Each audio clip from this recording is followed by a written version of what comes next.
Realize joy, actualize joy. Joy is my birthright. Joy is my North Star. Joy.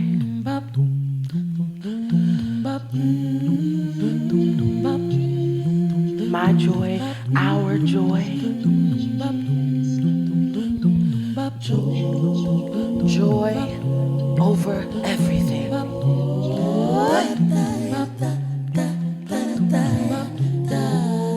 I define my joy.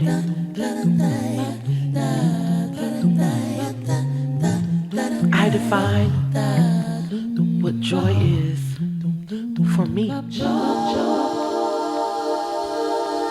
Good days are allowed.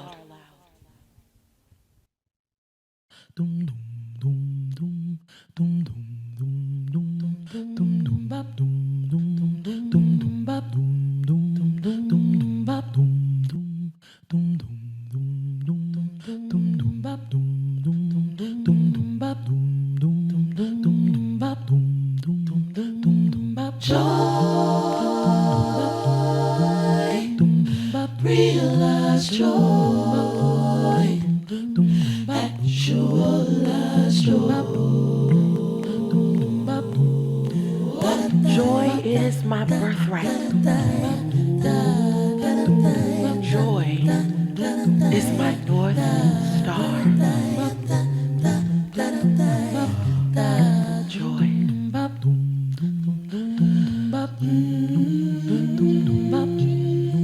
My joy, our joy. Joy over everything.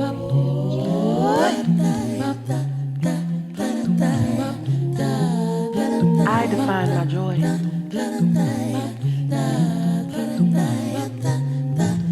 I define what joy is for me. Good days are allowed.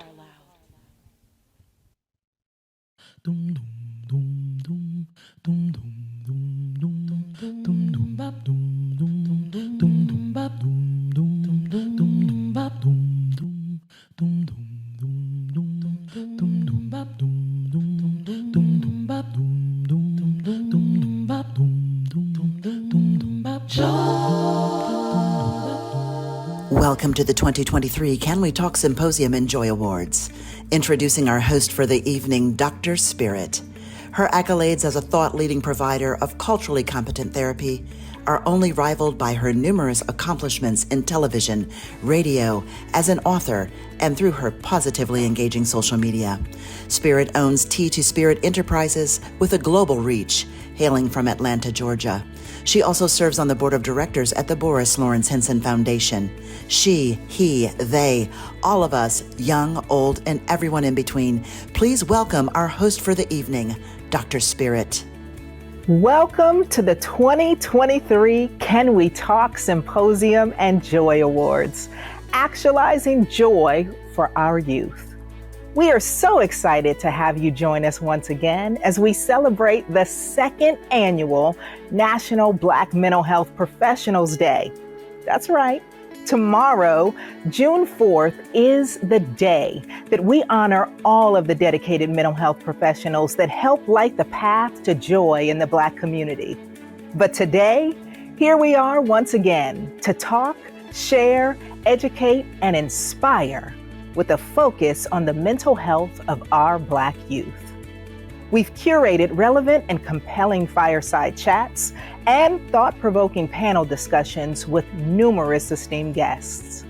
This is a unique opportunity to give gratitude, to educate our community, and to hold up, understand, and empower our youth. We continue to further our mission to break the silence and the cycle around mental health stigma in the Black community in revolutionary ways. Founded in 2018 by Tracie P. Henson, the Boris Lawrence Henson Foundation turns 5 this year. Take a look at some of our accomplishments to date. It's all right to be angry, but we're going to take our anger and our indignation and turn it into energy. So the message that is being conveyed to the African American community is just that my Blackness is a threat. Now she's tackling a very emotional issue off screen, supporting the mental health of African American teens. And Tracie is determined to change that. Last year, she launched the Boris Lawrence Henson Foundation, named after her father, a Vietnam vet who himself struggled with PTSD and depression. Our vision is to eradicate the stigma around mental health in the Black community by breaking the silence and breaking a cycle of shame. When it was time for me to seek help for myself and my son, looking for a Black therapist was like looking for a unicorn. We have to do something about this. I am here out of necessity. I founded this foundation because there was a problem. This is a national crisis. African Americans are dying at higher rates than any other racial group from coronavirus. 43% of the people who have died were African Americans. These are alarming numbers. We're opening up this conversation so that we can heal and stop creating generational trauma. Henson is working to help others struggling with mental health issues, especially young children.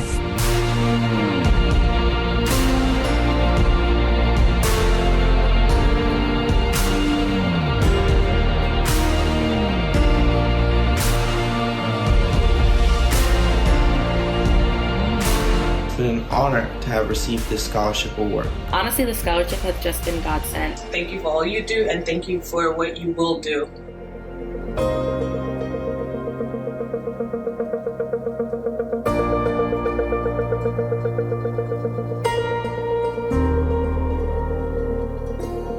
Why do they feel like it's such a stigma in our community to go seek professional help? We've been demonized for having issues and challenges. And so it's been hard for us to step up and say, I need help. What are the biggest challenges that the foundation's trying to meet right now?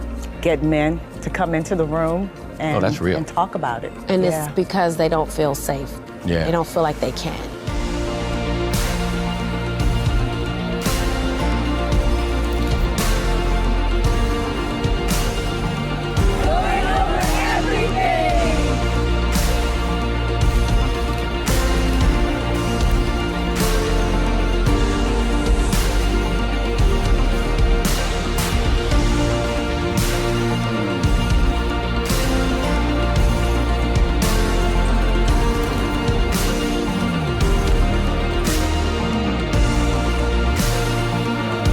This is something I'm really passionate about. This is something that is a necessity for me.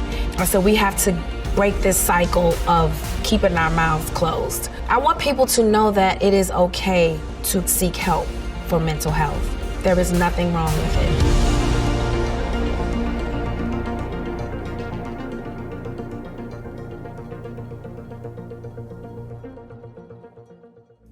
Congratulations, BLHF. Keep up the great work. This year, as mentioned, we are shining a spotlight on Black youth and mental health, our hopeful future. Presenting For Us by Us, where college and high school students share what's on their minds regarding their mental health, what they are doing to self-advocate and self-care, and what they need from us. They are so authentic and brave. Let's watch together. Welcome to the 2023 Can We Talk Symposium and Joy Awards presented by the Boris L. Henson Foundation. My name is Dr. Christopher Warren, Senior Director of Work-Based Learning and Partnerships for the Propel Center, the leading arm of student development for all HBCUs across this country. We're here today to talk real business. Our college students are COVID babies, have been suffering silently with a lack of mental health resources and without true, authentic engagement on their campuses. So we want to today give them an opportunity to speak their truth and talk about the things that they would like to see done that will help them to be able to move forward as early career professionals. I want to start out to my left and let you lovely people introduce yourselves. Good evening, everyone. My name is Riva, a first-generation college graduate from the illustrious Parkland University, majoring in psychology. Hello, everyone. My name is Mariah Young. I'm from St. Louis, Missouri. I graduated already from Parkland University with a degree in psychology. Hi, guys. I'm Bria Johnson from Clark Atlanta University. I'm from Detroit, Michigan, and my major is mass media arts. Hi, everyone. My name is Isaiah Smith. I graduated from Morehouse College. I'm a sociology and communications double major from the Bronx, New York. All right. You know what I love to hear as they introduce themselves? Graduates. We send our babies to HBCUs to graduate. So you all had a complete experience. So can you talk about some of the mental health challenges you faced while you were on campus and matriculated with your major? Okay, I'll go first. I feel like with class of 23, a lot of people didn't really acknowledge that we were the COVID class. Like, we came in, we had like a couple of months on campus, and then it stopped. So you went home, you got accustomed to like being around friends, being on campus. And then it kind of went back to communities that a lot of people were probably trying to get out of. So I feel like one of the challenges for me personally was hyper independence. I'm a first gen, so I didn't really have that safety net, I'd say, from back home in terms of like people to go to speak about where I should be interning, how I should conduct a resume, how I should be conducting myself in professional spaces. And it kind of like leaves you in a state of like, all right, I got to do this on my own. But your mind will really play tricks on you. Like, you have those resources, you have community, but from the mental health aspect, it doesn't feel that way. So I say that was one of my challenges, just feeling like I was alone, feeling like I had to navigate the college space by myself. Challenges for me regarding our mental health throughout my matriculation, I would say defining balancement and figuring out what that means for me. Balancing work life, school life with my personal life, like Riva said, being taken out of something that was a whole new world, a college experience, and then having to go back home was a big culture shock, and it took, I would say, a great toll on me mentally. Yeah. Well, for me, it was more so like she said, my personal life. Personal life be personal life. And so I had a hard time this year specifically. Like, I ended up getting pregnant, and then 2 weeks later, I found out my grandma passed away back home. So it was a lot for me because life doesn't stop. My classes doesn't stop. Going to class does not stop. So it was hard to keep going because I just wanted to lay in my bed and just cry all day, you know? And I couldn't because I had to keep going and trying to graduate, you know? I have a mission, so stopping isn't a choice, but it's not that easy for a lot of other people. Other people end up like actually leaving school, dropping out of school, you know? And I was fortunate enough to be able to get through it, but, you know, it's not like that for everyone. Yeah, so me personally, I had a similar experience. Like, a lot of this stuff just started happening this year, like this school year, like this academic school year, like last semester, I almost like dropped out 6 months before school was over just because of like mental health. I did experience like 2 deaths in my family. One of my cousins was like in a coma and passed away. And then another cousin was like a drug overdose and passed away. And then I experienced the death of a friend also. So it was just a lot going on. And it's kind of hard to like take a step back and like just breathe when you do have to do internships and you do have to go to class because you are a first generation college student. And there's that pressure on you from your family to do well, make sure you finish, you know? And so, so that's something I definitely have faced. And also, I'll say that last. Yeah. And to also, piggyback off of that, I feel like it just puts you in like a fast state of mind. Like, every day is just going fast. Like, things just come to left and right, and like you just gotta take it in and keep going. But what does that do like to your mental health? You kind of like normalize traumatic experience. You normalize like not tending to your emotions. Mm-hmm. But what does that do to your mind? And that's powerful. I don't want you to move past that because we actually had 3 definable mental health traits right here. We heard anxiety, not getting off the couch. That's one of the traits of depression. We've got grieving. These are all real things that people have to deal with. And you were saying you started to normalize just getting up and going through life without actually addressing those things. That world won't wait kind of mentality. So with that in mind, what did you do to handle those situations? Besides just saying, well, I kept it moving, I kept it strong. What did you actually do like on a day-to-day or sometimes hour by hour or minute by minute basis to keep yourself going? Because clearly you graduated. You made it happen. So what was it that you were able to do to help you get over that hump or get through it? I can go. I definitely did a lot of isolation from just like friends, from my family, like my phone, just like me. Also, it's not the best way, but I was also started drinking. So I did start drinking a lot. And that was the way for like me to feel a little bit loose, a little bit like to forget about it for a little while. So like that started getting a little bit out of control for what I like. And then I started going to a therapist. Well, I tried to go to a therapist. And what happened was when I got to the therapist at my school, he wasn't very receptive of like what I was saying to him. It was kind of like, well, everybody's going through this and move along. She's like, well, if this isn't like, if you're not about to have an emergency, like he basically said, if you're not about to end your life, come back like another time. Like I can't deal with you right now. And so it just was just like, I'm still recovering from like the last year. Like right now, it's my first time. I just told called my mom and said like, I'm not stressed about anything right now. Like it's so weird. Like it feels like a little bit weird to just wake up and you're just like, well, like, you know, we all right today? Yeah. We all right today? And so it's like, so that's how I've been dealing with it. I know I'm trying to find healthier ways to deal with it, but we're going to see where that goes. So work in progress. Thank you. For me, I'm like a skincare person. Now I am. I just got into the mindset of like, if you feel good, you do good. Like if you look good, you just do better. So I just started like tending to myself more. Like as he said, like isolation. I don't really look at it as isolation. I kind of thrive when I'm by myself, and like I just have time and space to think and like do and act, and not really have to worry about like what the outside world got going on. So just taking more time for myself, just investing into my skin, investing into my body, like monitoring the things I eat, the music I'm listening to, the TV shows I'm digesting, like things like that, because they all really do have an impact on how you think, how you're going about the world. Like if you listening to like, no offense to ESTG, but if you're listening to him like 24/7 a day, like you just aggressive, you rough, but like it puts you in a mind frame of like feeling like you have to be like that all the time. And it's not really like that. So just like really paying attention and being mindful and like intentional with the things that I'm digesting and like what I'm indulging in. Because if you're not, you'll catch yourself just like drifting away. Like you're already in that mindset, you're already going through things, but you're not mindful of like of what you're going through and doing that necessary introspection, and it's gonna get worse. So just being mindful and like intentional.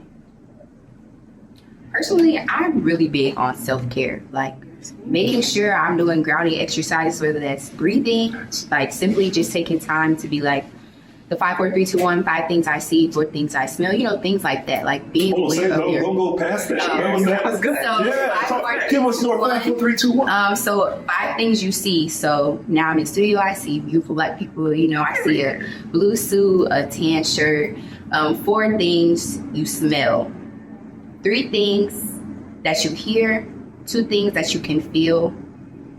What's the other 2? Taste. 1 thing you do taste. Yeah. So 5, 4, 3, 2, 1. It's really good for grounding. Where did you learn it? I learned it through my internship, actually, through Me Too International. Okay. Yes. We also learned about sanctuary plans, which was very, very helpful. So first you start by recognizing your triggers. Like, how does my body tell me that I'm triggered right now or that I need assistance? Like, do your hands start sweating? Do you feel like nervous?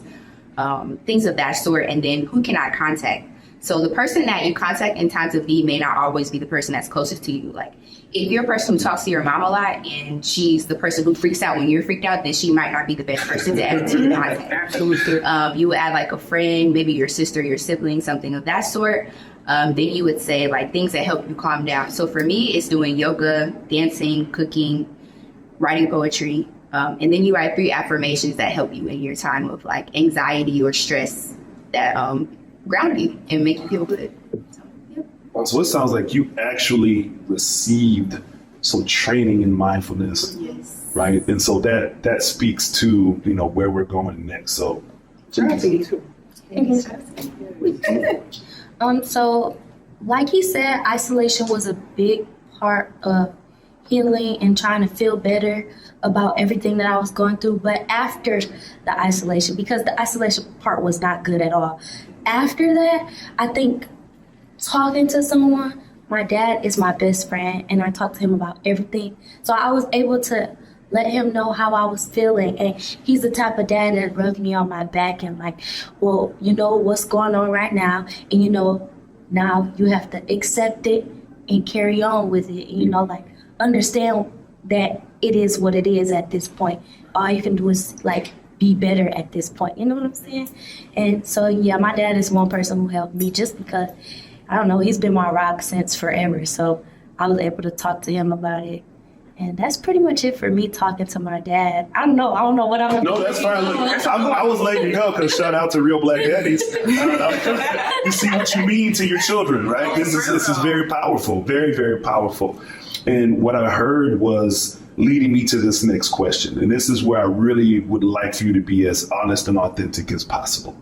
And what are some of the resources? Because you mentioned you went on campus, right? So we're not trying to knock the campus counselors, because a lot of times they're super short staffed, right? Most campuses will have 1, maybe 2 counselors, and most HBCUs have at least 8,000 to 10,000 students. And some of the larger ones, the Howard, the FAMUs have 11, 12, 13, 14,000 students, and your counseling center has 2, 3 counselors, right?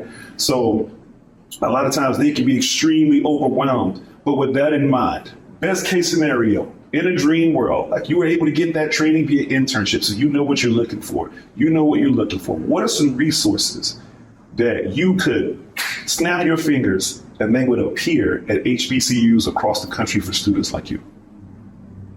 So I'm gonna start. I actually got 3. So I say somatic therapy, just because like a lot of the times people tell people to go to therapy, but like if we looking at like the Black experience in this world, just Black families in general, like it's not normal for you to just go to a stranger and tell them your business, like tell them like everything you're going through and just like worry about it. That's not normal. But I feel like somatic therapy, it takes a different approach, like releasing tension, addressing trauma. It's like bringing up memories that, like she said, trigger you, and then like paying attention to those emotions that arise when you think of those memories.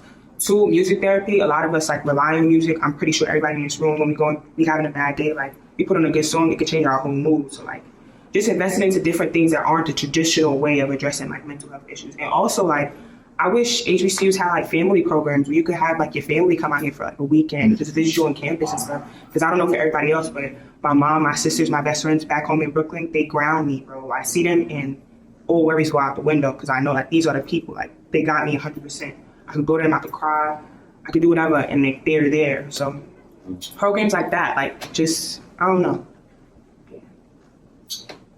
I think that mental health week is important. Like maybe our schools can take a week and give it to their students. And this is a free week. You worry about everything you have going on at the moment, and you just worry about that. You don't worry about school right now because school is gonna be back in session soon anyway. So you know what I'm saying? Like, just take this week and take a breather and just do things that make you happy.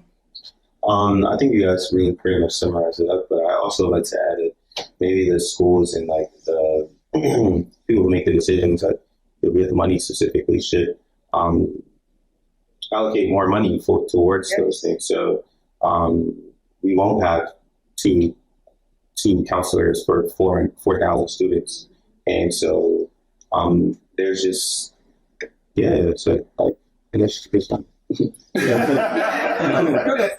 Because like if you look at it, I feel like schools have to know, like when you accept the students, you know which demographic, you know where students are coming from, you know which communities they're coming from, So like, okay, we got a lot of students from lower income areas. Most likely those students have dealt with a lot of things a lot of trauma. Yeah, so like we just gotta tend to, and I get it's institutions, so you can't tend to every single student, but on a larger scale, like he said, just investing more into those like mental health resources, the counselors and stuff, because you can't have 2,000 to 4,000 and expect every student to say like, okay, the counselor's great, because that's not gonna happen, right? People just, put more emphasis on that. This is all very powerful, specifically because of what you said when we first started. Y'all are the COVID babies, right? And from you all, and even a few years back, the ones that didn't get their senior year, didn't get their prom, that didn't get their graduation or their freshman year in college, they didn't get it because they couldn't go on campus. Or for you guys, you were on campus and then had to leave and figure everything out and completely pivot and readjust every part of your life. So I don't think it's too much to ask for there to be a renewed focus on those things. I don't think that you should feel like, you're downing the efforts, right? You just have to let it be known. And that's why we're here. We adults can say things all day, every day, but you're the students. You had to live it. And it's not like, you failed, you succeeded and you thrived through it all. But now we expect you to go into someone's workplace and be functional. And right, and act like none of these things happen, and that's where it begins to affect the bottom line. So I think it's totally apropos to look at corporate America and say, hey, you should be investing in different mental health strategies for these HBCU students, so that when they come to you, they don't come to you traumatized or come to you so worn out from everything that they experienced during their collegiate experience that they can't operate for you, as an early career professional. So I'm very, very thankful, always humbled to hear the voice of young people. It's the most powerful voice.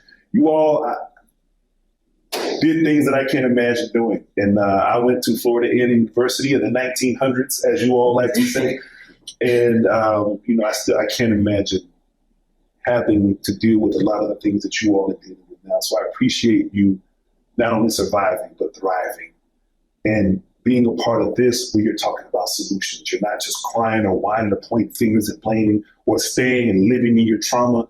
You're saying, I'm going to find a way, right? That is one thing. Sometimes your strength and your willingness to keep going makes people think you don't need help.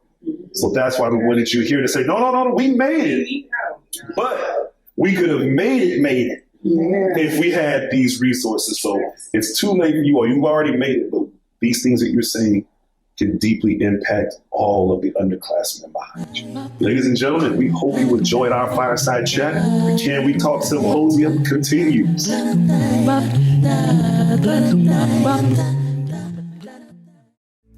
Hey, has anyone told you you're amazing today?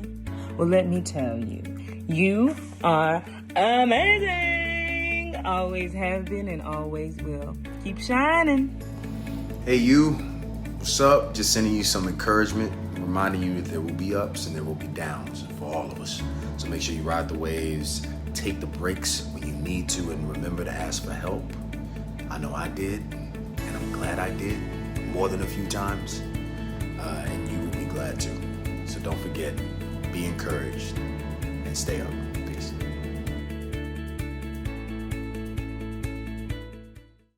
Thank you to our young people for having these difficult yet important conversations with each other.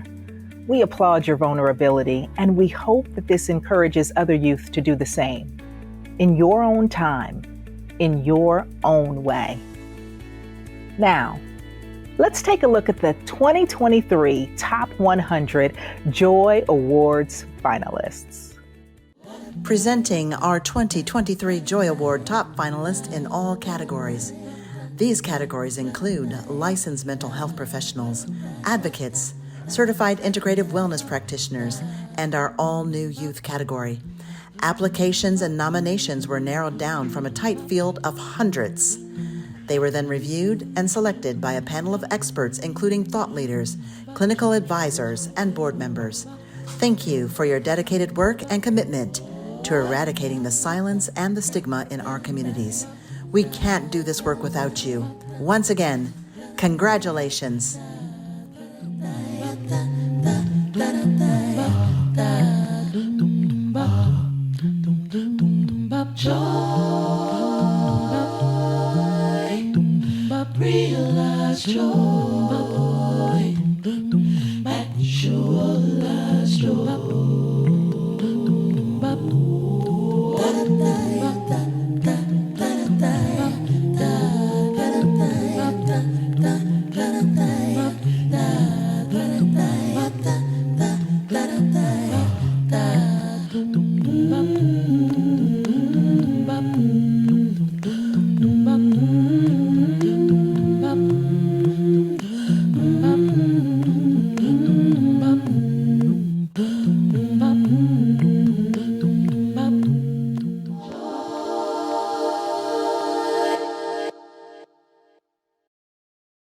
Social media and technology have become significant factors in our lives that shape our culture, transform how we live, and beyond. And it's here to stay, no doubt. This is such an important topic as we look at the state of current and future mental health concerns.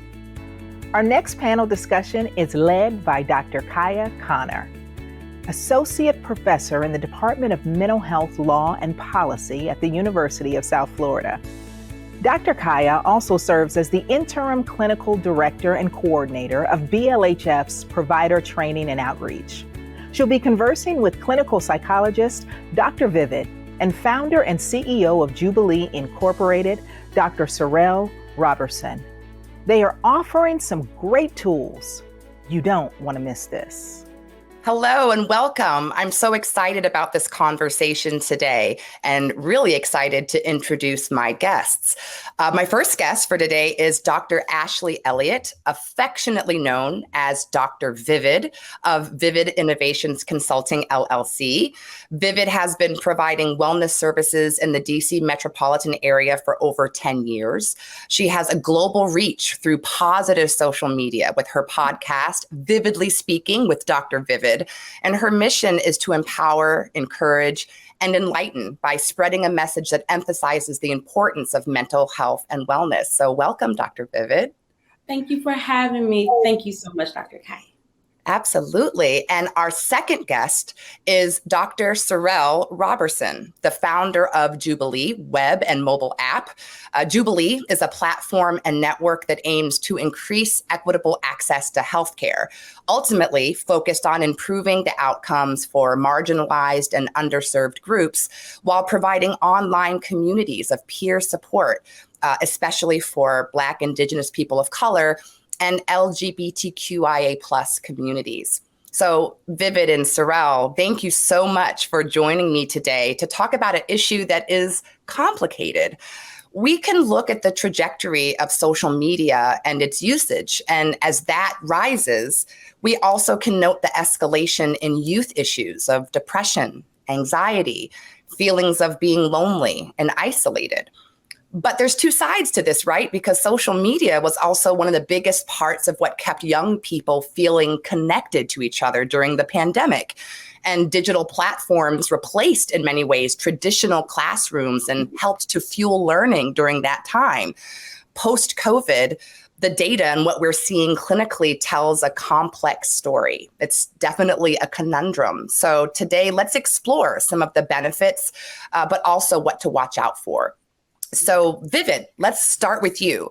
You have mastered the balance of mental health connections in music, pop culture, our cultures, and daily living through your positive presence on social media. In your personal and clinical experience, exactly how has social media impacted our youth in a positive way?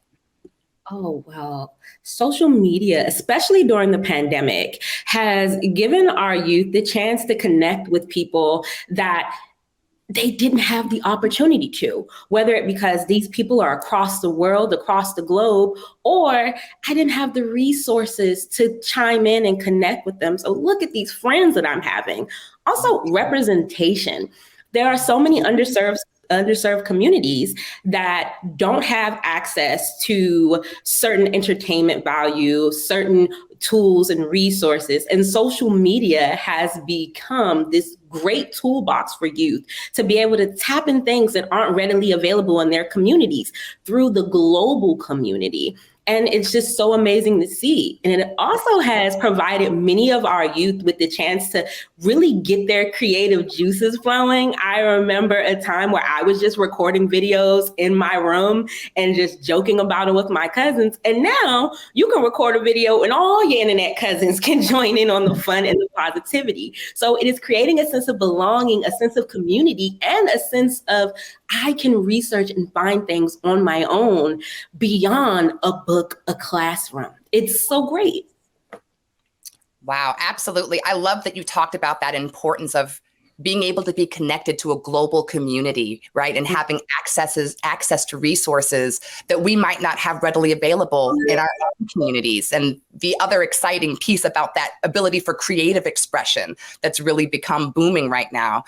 So that was a lot of positive things. But Cyrell, let's move to you and talk about the other side of this, because you've worked extensively with psychoeducational and neuropsychological evaluations and therapy at Summit Center for Children and Adolescents and with adults. And you've really specialized in ages K through 12. And as we mentioned earlier, created your own digital platform.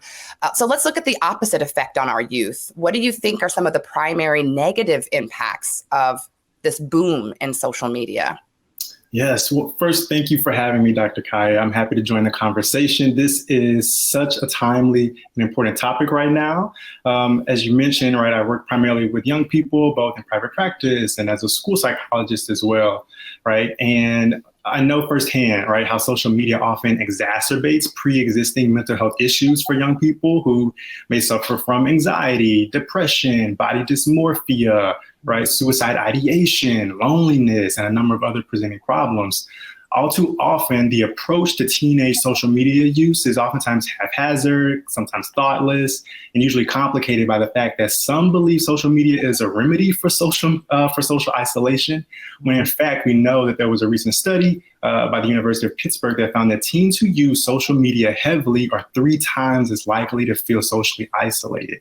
So technology has also made content that used to exist only in print subscriptions, right, like Teen Vogue, right, much more accessible. And we know that a growing number of influencers are distributing #body goals that are oftentimes toxic, unrealistic, right? We know Facebook recently came under fire for ignoring evidence that Instagram harms young girls' mental health and perceptions of their body image, right? Mm-hmm. So this effect may be compounded, especially for young Black females, right? Young Black women in particular, who often also struggle with not seeing themselves reflected and broadly accepted in mainstream media, right? Another study done at Yale School of Medicine also found that Black teen girls using platforms like Twitter and Snapchat to navigate dating often experience racism and bias, such as being associated with stereotypes, right, cultural invalidation, and oftentimes being accused of, quote unquote, acting white. So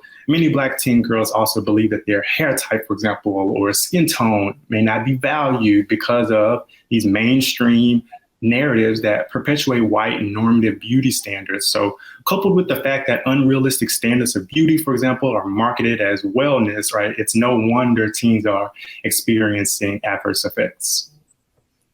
Wow. That was a lot of important and critical information that you provided us, and really does show the other side to this issue. And it really is, as we mentioned earlier, this kind of conundrum, because as you said, there were a lot of people sort of identifying social media as this remedy for social isolation. And then on the other hand, we're hearing these messages that it's actually contributing to social isolation. In May of this year, the US Surgeon General sort of raised an alarm on this, speaking of this new pandemic in America, stating that the impact of loneliness and isolation on personal and public health can be just as detrimental as other physical issues like smoking and obesity. So really, how do social media and digital technology contribute to loneliness and isolation? Cyrell, we've heard some of your thoughts. Vivid, wondering your thoughts on how Black youth may in fact be particularly vulnerable to this. What are some ways that social media and technology can complicate mental health challenges among young Black people? Absolutely. As Dr. Robertson was saying, we definitely have data that talks about how the effects of colorism in social media, body typing, and also there is a large amount of media that is strictly for entertainment and gossip value that is targeted towards Black youth, because they want consumer information. They want to be able to say, hey, this is our target demographic. This is what we want to sell to. We want to be able to sell these clothes, sell this lifestyle, and get them to jump at these influencers so these influencers could get paid. So when we talk about young Black youth, we're often faced with underserved populations when it comes to our mental health and emotional wellness needs. So if I'm looking on Instagram or Snapchat and all I'm seeing is body goals, and there are these specific young women who are displayed, and I'm being told that I have to look like this, and I don't have any emotional or social emotional resources to give me the other side of that conversation or to pour into me, I am now a little bit more vulnerable for things that affect my self-esteem and my confidence, and I'm more at risk for depressive symptoms or even anxiety-related symptoms. And then you have certain things that are targeted towards, I'll say specifically our Black men, our Black young boys, that, again, entertainment value. It's a lot of consumer, shoes, clothes. Of course, we love listening to our favorite artists, but what about images of I can do things outside of these entertainment slots?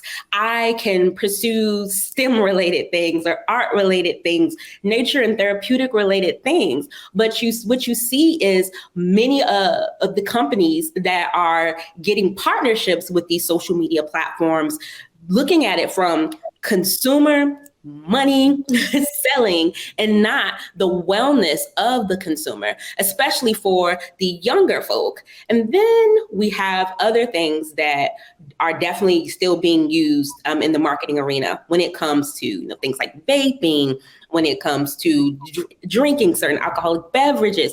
They are disproportionately marketed to Black youth. And if you have Snapchat and Instagram and TikTok recording how you interact and engage on a platform, this is the thing. Your algorithm is going to give you more of that negative entertainment value. And what you have is more children, more youth being exposed to the negative side as opposed to the other things that their non-Black peers are getting on their feeds.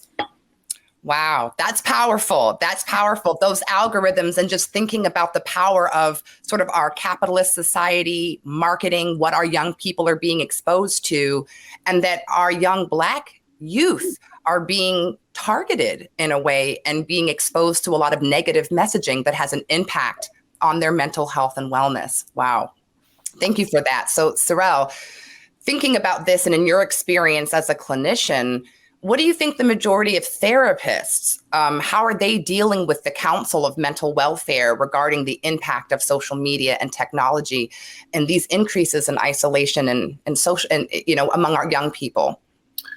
Yeah, that's a really great question. So we know that COVID-19 triggered an increase in depression and anxiety symptoms by about 25%. So I know mental health providers, speaking for myself, colleagues, we've seen the increase, right, in referrals and in office appointments. So I think most therapists are working to treat symptoms of depression and anxiety, right, body dysmorphia, sometimes even suicide ideation and loneliness, again, that are oftentimes exacerbated by social media and sometimes even caused by social media. So I can give you an anecdote. I have a young Black male client that I work with who's suffering from depression, loneliness, and he, has a bit of a warped view of women and masculinity, and it's multi-layered, many different reasons, largely due to what, he's consumed on YouTube and the channels that he watches that perpetuate a lot of toxic ideologies about what it means to be a man.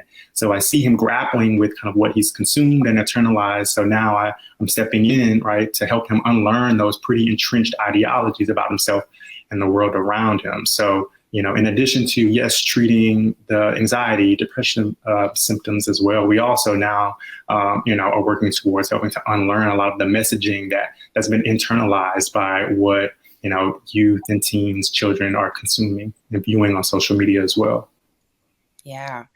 Well, I have a couple follow-ups for you, because obviously when we're thinking about therapy and treating our young people, we're not doing that in a vacuum or alone. It takes a village, right? And so we've got a lot of parents, guardians, grandparents out there who are raising our young people and aren't sure what they should be doing about some of these issues. I'm sure that you get these questions in your practice. So I wonder, what advice would you give to parents, guardians about things like screen time limits or balancing social media with real life social interaction? Yes, this is by far one of the most common questions that I get from parents, especially of younger children who, are figuring out screen time boundaries, right? How much screen time is too much screen time is a common question that I oftentimes get. So I oftentimes talk about monitoring social media in the same way that we talk about monitoring our consumption of sugar, for example, right? So everything in moderation.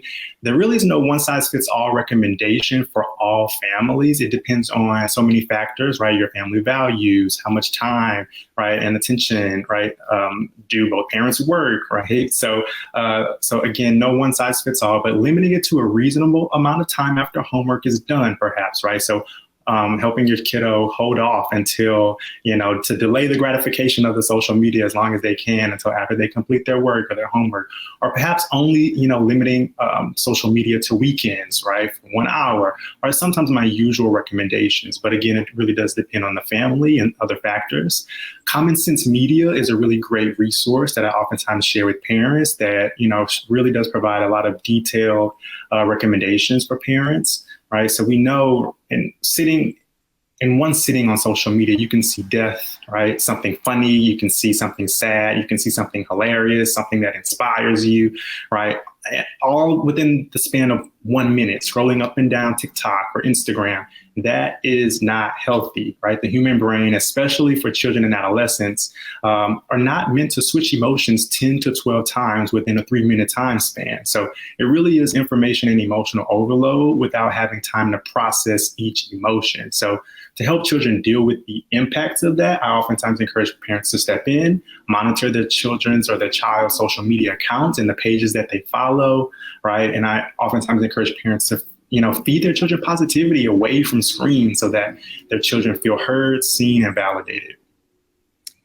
Those are really, really great suggestions. And I also love what you said about there's no sort of one size fits all approach, because I think so often, people are looking for really specific guidelines and that there's just a one solution for everything. And often there isn't, right? Every family is different. Every family has different structure, value systems, opportunities to engage with their kids. So really figuring out what works for each family and doing what parents and guardians can to really try to stay engaged and know more about what it is that their young people are watching and engaging with on social media so that they can protect them in many senses and create some of those additional boundaries. I think those are really, really great points. And I guess a follow-up question to that might be, obviously we could talk about the fact that there are certain healthy usages, right, of social media. But you've also talked about in your own experience and clinical practice that you have seen young people coming to you where their mental health concerns have been exacerbated by their social media use. So what are some warning signs or some things that parents and guardians could be looking out for that might suggest that their loved young one is spending too much time online in general? And that could be social media, but also things like online gaming and other kinds of social content. Absolutely. So some of the things that I tend to share, right, signs and symptoms to look for, right? Is their attention in real life decreasing, right? Is it impacting school, like sports, right? At home while they're doing homework? Is it harder for them to kind of stay tuned in, right? And to stay engaged in the work that they're doing? Are you noticing a sudden drop in their grades, right? Their GPA, right? At school, their performance overall? Are you noticing any increased isolation from peers or from the family, right? Any increased irritability beyond the norm of kind of normal teenage irritability? So we know, for example, with clinical depression, right? Irritability is actually, a very specific feature of depression that isn't oftentimes what we see among adults who suffer from depression, right? Sleep, right, is Are they lacking sleep, or are they sleeping in too much, right? Also, is there a sudden lack of interest in activities that they used to really be interested in? So those are some of the general things that families, parents, guardians, caregivers can look for. That's great. That's such helpful advice. And I appreciate too what you said about our recognition that the symptoms that we may typically associate with a mental health condition in adults may not present themselves that same way in young people. And that irritability piece is really important. How many times do we hear parents complaining about the irritability of their kid, not maybe recognizing that it could be attributed to something else that might be going on that deserves clinical attention? So I hope that parents will really take heed to what you've said there and look into how that may be impacting their child. So, okay, we've talked a lot about some of the dangers, the challenges, and, sort of, what you're seeing clinically, and also ways that we can get involved in helping to monitor and create some boundaries to ensure healthy utilization of technology and social media. And Vivid, we also know that you mentioned earlier sort of this creativity, right? It's really important to let young people represent themselves creatively and freely. And social media is allowing a lot of avenues to do that.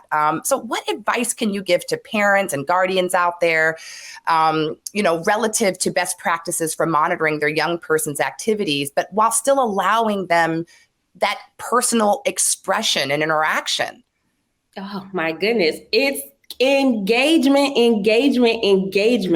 One of the things that I love talking about in client sessions and even with my own children is what is on your For You page? What's going on? What's speaking to you? What's giving you joy? What's really making you feel like, I could do that? Because you're not just getting the whiff of this is what they're looking on online. This is what they're interested in right now. And it creates more conversations within the household, rather than having one conversation about how long have you been on that iPad? How long have you been on that phone?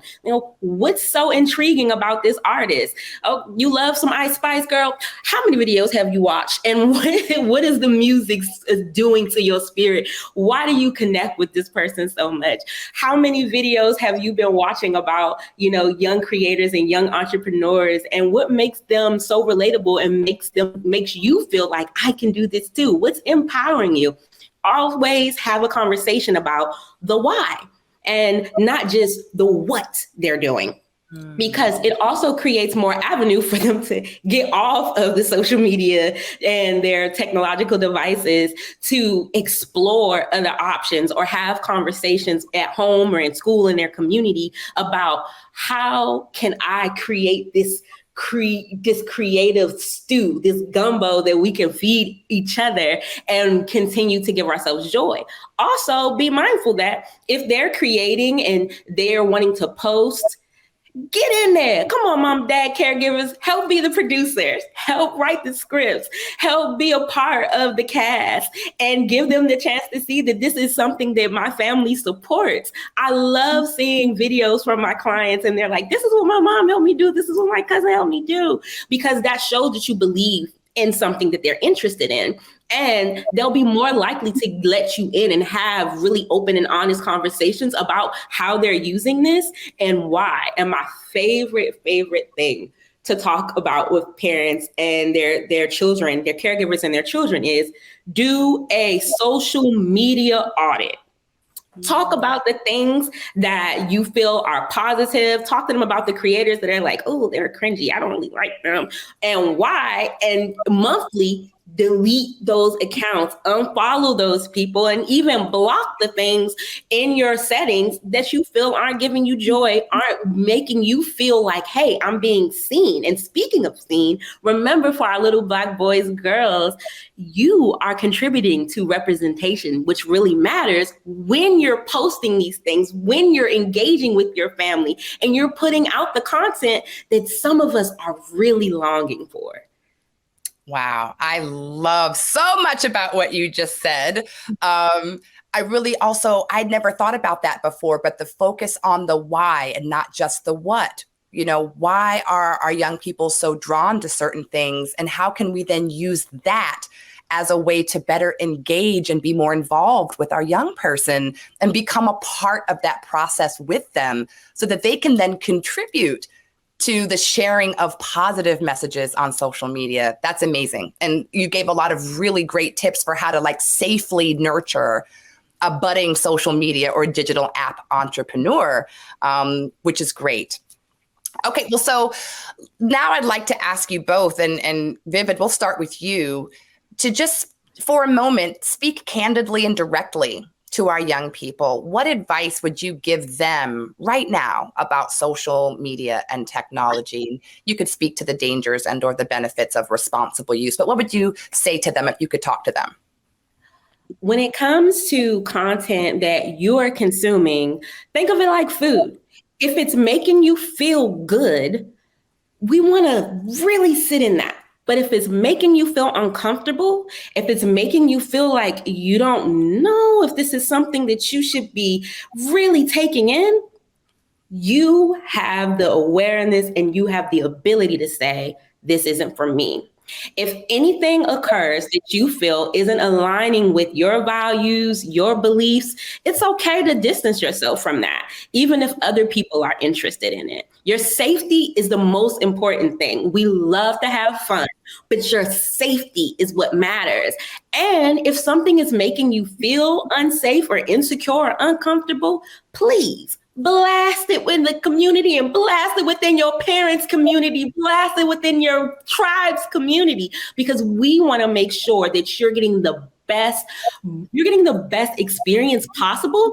We don't want to gatekeep. We just want to make sure that the gate is secure enough for you to open it and close it when you feel it's best for you. Absolutely. Thank you, Vivid. And Cyrell, your words directly to our Black youth. Absolutely. Similar to Vivid, I think we're on the same page here. Be mindful of how much you consume and the type of content you're consuming. Pay attention to the thoughts that pop into your head and your inner dialogue with yourself as you're scrolling through social media. If you're noticing you're becoming really critical of yourself, or maybe even comparing yourself to others, it's time to take a break and even go through, like Vivid mentioned, and remove some of the accounts and influencers that you're following, right? Use timers to help you limit how much time you're spending on each app. I use the timers for myself, right? Be sure to follow uplifting content, right? We the Urban is one of my favorites. And of course, a shameless plug for Jubilee, right? Where we also provide positive mental health messages for our community. Right. Well, this was a wonderful conversation. I learned a lot, and I'm sure that others watching are going to learn so much from both of you. So thank you for your time today. We are so grateful to you both for your work in social media and technology space, as well as for your culturally competent care of Black youth in our community. So it was a pleasure talking to you both today. Thank you so much for joining us. They were amazing, right? I told you. Thank you again so much to Dr. Kyaien, Dr. Vivid, and Dr. Robertson. We could not have done this conversation without hearing your voices at the helm. So thank you for that. Now, be reminded that the Boris Lawrence Henson Foundation takes pride in investing in our community. Nurturing our young adults is a top priority, and building a pipeline for aspiring mental health professionals is essential. My name is Dr. Kyaien Connor. I am the interim clinical director and the provider training and outreach coordinator for the Boris L. Henson Foundation. Mental health challenges are common and impact many of us in the Black community. However, African Americans are the least likely to seek treatment for many reasons, but one major problem is the lack of diversity in healthcare. Studies show that the psychology workforce is 85% white and only 2% Black. These numbers can be daunting and often deter Black people from seeking care due to the lack of Black providers. We may also lack trust in sharing our experiences out of fear of being misdiagnosed or labeled as inadequate or weak. This lack of representation in the mental health field can make it hard for those seeking a therapist to find the help that they need when they need it.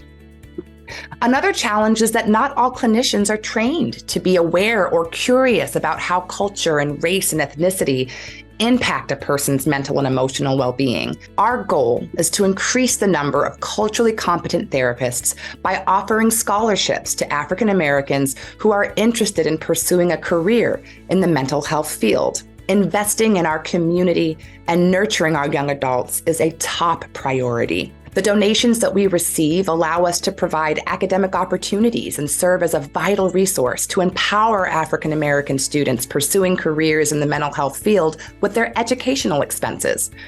Both our legacy and heritage scholarships will ensure an impact on generations to come and can be named annually or in perpetuity. Our annual legacy scholarship is $10,000, and our heritage scholarship, which is endowed, at $500,000. If you want to apply, you can send an email inquiry to scholarship@borislhensonfoundation.org. And if you want to donate, you can text scholarship to 707070. We hope that you'll partner with us on this great effort to enhance the diversity of our mental health workforce and continue to provide great service to the Black community. Hi, my name is Karen Joubert, and I am honored to have been selected as a recipient of the Boris Lawrence Henson Foundation Mental Health Scholarship Award. I am currently a licensed professional counselor supervisor working as a clinician in a university counseling center. And I also facilitate mental health support groups with a local nonprofit organization. The cost of education is high, and I'm thankful for this opportunity because it helps overcome a financial barrier towards supporting our Black African American community. So thank you, Boris L. Henson Foundation, for this scholarship award. And again, I feel so honored to be a recipient. Hi there, my name is Andrea Connell, and I am a clinical psychology doctoral student studying at Capella University, and I am a two-time award recipient of the Boris L. Henson Foundation Scholarship. So I'm forever grateful and thankful to the organization as well as to Tracie for having such an opportunity for people of color to apply for a scholarship that continue to push in the academic sense of studying in the field of mental health and also professionally in the field once we have completed our journey. As a doctoral student, you really lose a lot of time, but for a great purpose, to be able to be a pillar in the community advocating for mental health. So I am forever thankful. This scholarship has given so much to me beyond just a financial aspect, and I want to thank the organization and encourage you to apply if you come across the application. Thank you once again. Our championed integrative wellness providers are here now to share a little bit of joy with you today. It's time for a joy break with our joy salons. At BLHF, the modalities of integrative wellness are key components to total mind-body connection care. We encourage you to make daily investments into your very own joy account. Make it a priority every single day. The dividends are worth it. Always remember to pour back in that which you pour out. Our joy salons today feature a chair yoga routine that will feel good to every single body.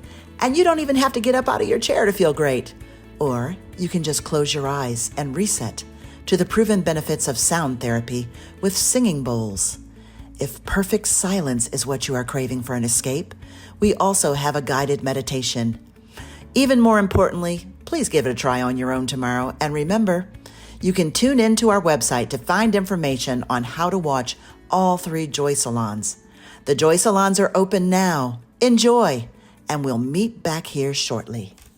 Hello, everyone. My name is Linda. I'm a yoga practitioner, and I am so excited to be here with you today. I want to share my deep gratitude to all the parents, teachers, and caretakers, and a big hello to all of the students.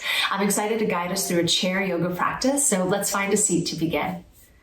And once you arrive in your seat, allowing for your feet to root down towards the earth, locate the base of your spine on your seat and bring your shoulders to stack over your hips.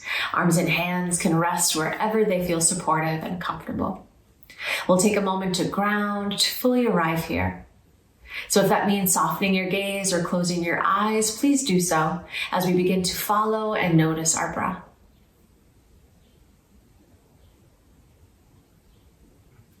Noticing the inhales and the exhales.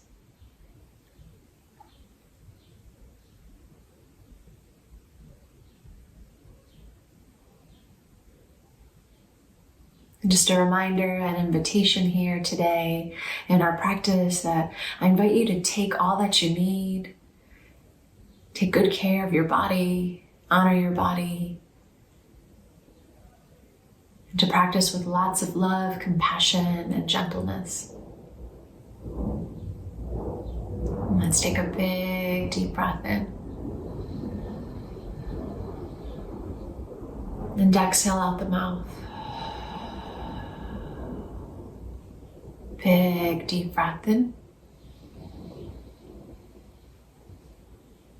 Exhale out the mouth. One more time. Big inhale.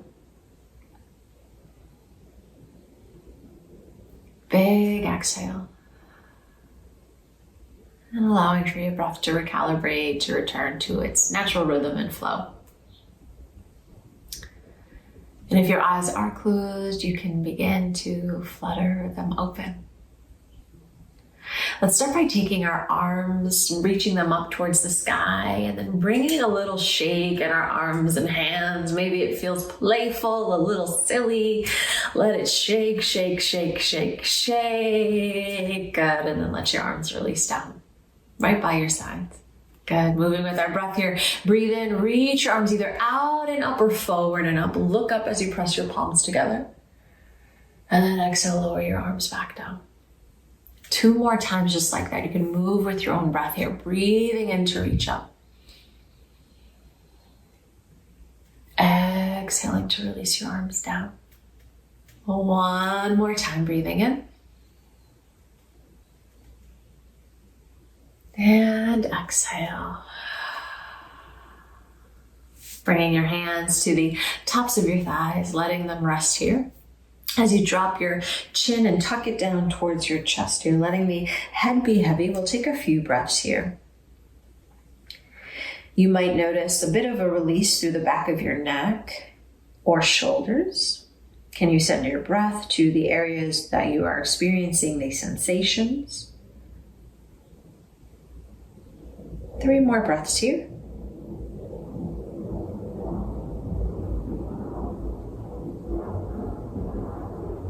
One more breath here.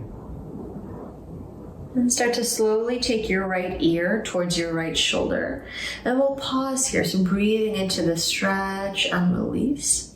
And at any moment in our practice today, if it feels more supportive to close your eyes back down, please do that. 3 more breaths here.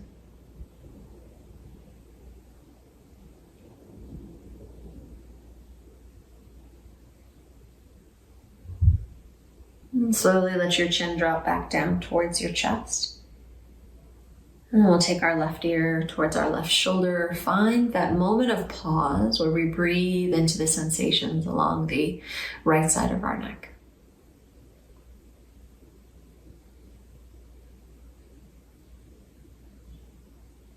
Three more breaths here.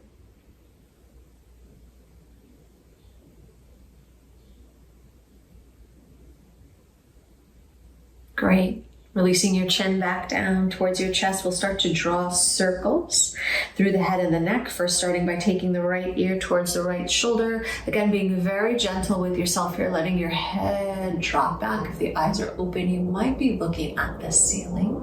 Left ear makes its way towards your left shoulder. Chin returns back down towards your chest. We'll reverse the direction here, sending that left ear back over towards the left shoulder, slowly dropping the head back. Right ear meets your right shoulder, chin to chest. Lifting your gaze forward so that your chin is parallel to the earth. Breathe. Take your shoulders here, reach them up towards your ears. We'll draw circles, sending the shoulders back, down, forward, and up. A few more times. If it feels more supportive to let the arms release down by your sides, you could do that. You could also bring the fingertips to your shoulders as well. Let's take 2 more circles in this direction. And then let the shoulders relax down. Now let's send and squeeze our shoulders up towards our ears and reverse the direction. Shoulders forward, down, back, and up. And again here, those same variations or options with the placement of your hands here are welcome. 2 more circles. And let the shoulders release down and bring the hands back to the tops of your thighs. From here, let your chin release down towards your chest again, and then this time press the backside of your body into that imaginary wall or towards the back of your chair here. Hands might slide forward towards your knees. And then from this rounded position here, we arch through the spine by sending the heart forward, lifting your chin up, looking up towards the sky. Take a breath in here. And then as you exhale, round through your spine, chin in towards your chest, taking the gaze down. Inhale to lift the gaze up as the heart lifts. Exhale to round, chin to chest. Inhale, heart lifts, look up. And then as you exhale, find your neutral spine looking forward, shoulders stacking over your hips again. Beautiful. Nice. Take your right arm, reach it up towards the sky. Option to bring your left hand to the outside of your right leg as we take a side stretch here, reaching up and over. Now you could look forward. You could also look towards that top arm as you reach, pressing down through your hips, through your seat, so you find more space along the sides of your body here. 2 more breaths. Slowly lengthen up and release that arm and hand down. We'll take it to the other direction. Left arm and hand reaches up, and you have that option again of bringing that bottom arm and hand to the opposite leg here. And then we'll reach up and over, breathing into this side of our body.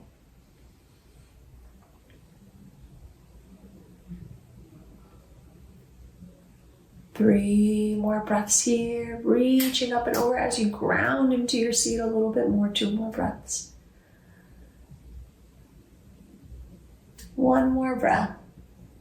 Slowly lengthening up and returning your hands to the tops of your thighs. Let's take a big deep breath in together. Exhale out the mouth. Inviting you here in your seat to slide forward towards the edge of your seat so that there's space back behind you. And we'll use that space with the option of bringing that right hand to your low back or bringing that right hand to that space back behind you on your chair.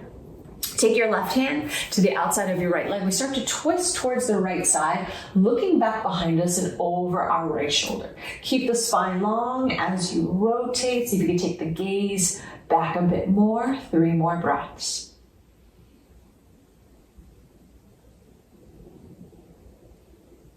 1 more breath. Slowly coming out of the twist to face forward. And we'll set it up in the other direction so that left hand can find your low back or the seat back behind you. And we start to twist towards the left. Use your breath here to guide you and to bring presence and awareness into this posture. 3 more breaths.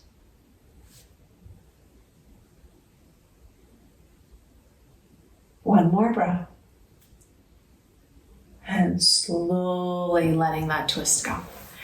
Option to slide back in your seat a bit, getting a bit more comfortable here. Good. Grounding the feet if they shifted a bit. Let the arms release down by your sides. We'll find some more movement here, linking our movement with breath. Take the arms, breathe in, reach them up, press your palms together. And then as you exhale, send the hands to heart center. Inhale, reach your hands back up. Exhale, let your arms release down by your sides. Good. Inhale, reach your arms up again, out and up or forward and up. Press your palms together. And exhale, bring your hands to heart center. Inhale, reach up. Exhale, arms down by your side. Good. 1 more thing here together. You can bring your hands towards your knees and just folding forward here, hinging forward. You could fold all the way down or just find this shift forward here where you're hinging at the hips. This might create a bit of a release through the low spine. If the head feels like there's some strain there, let the head be heavy here. 3 more breaths.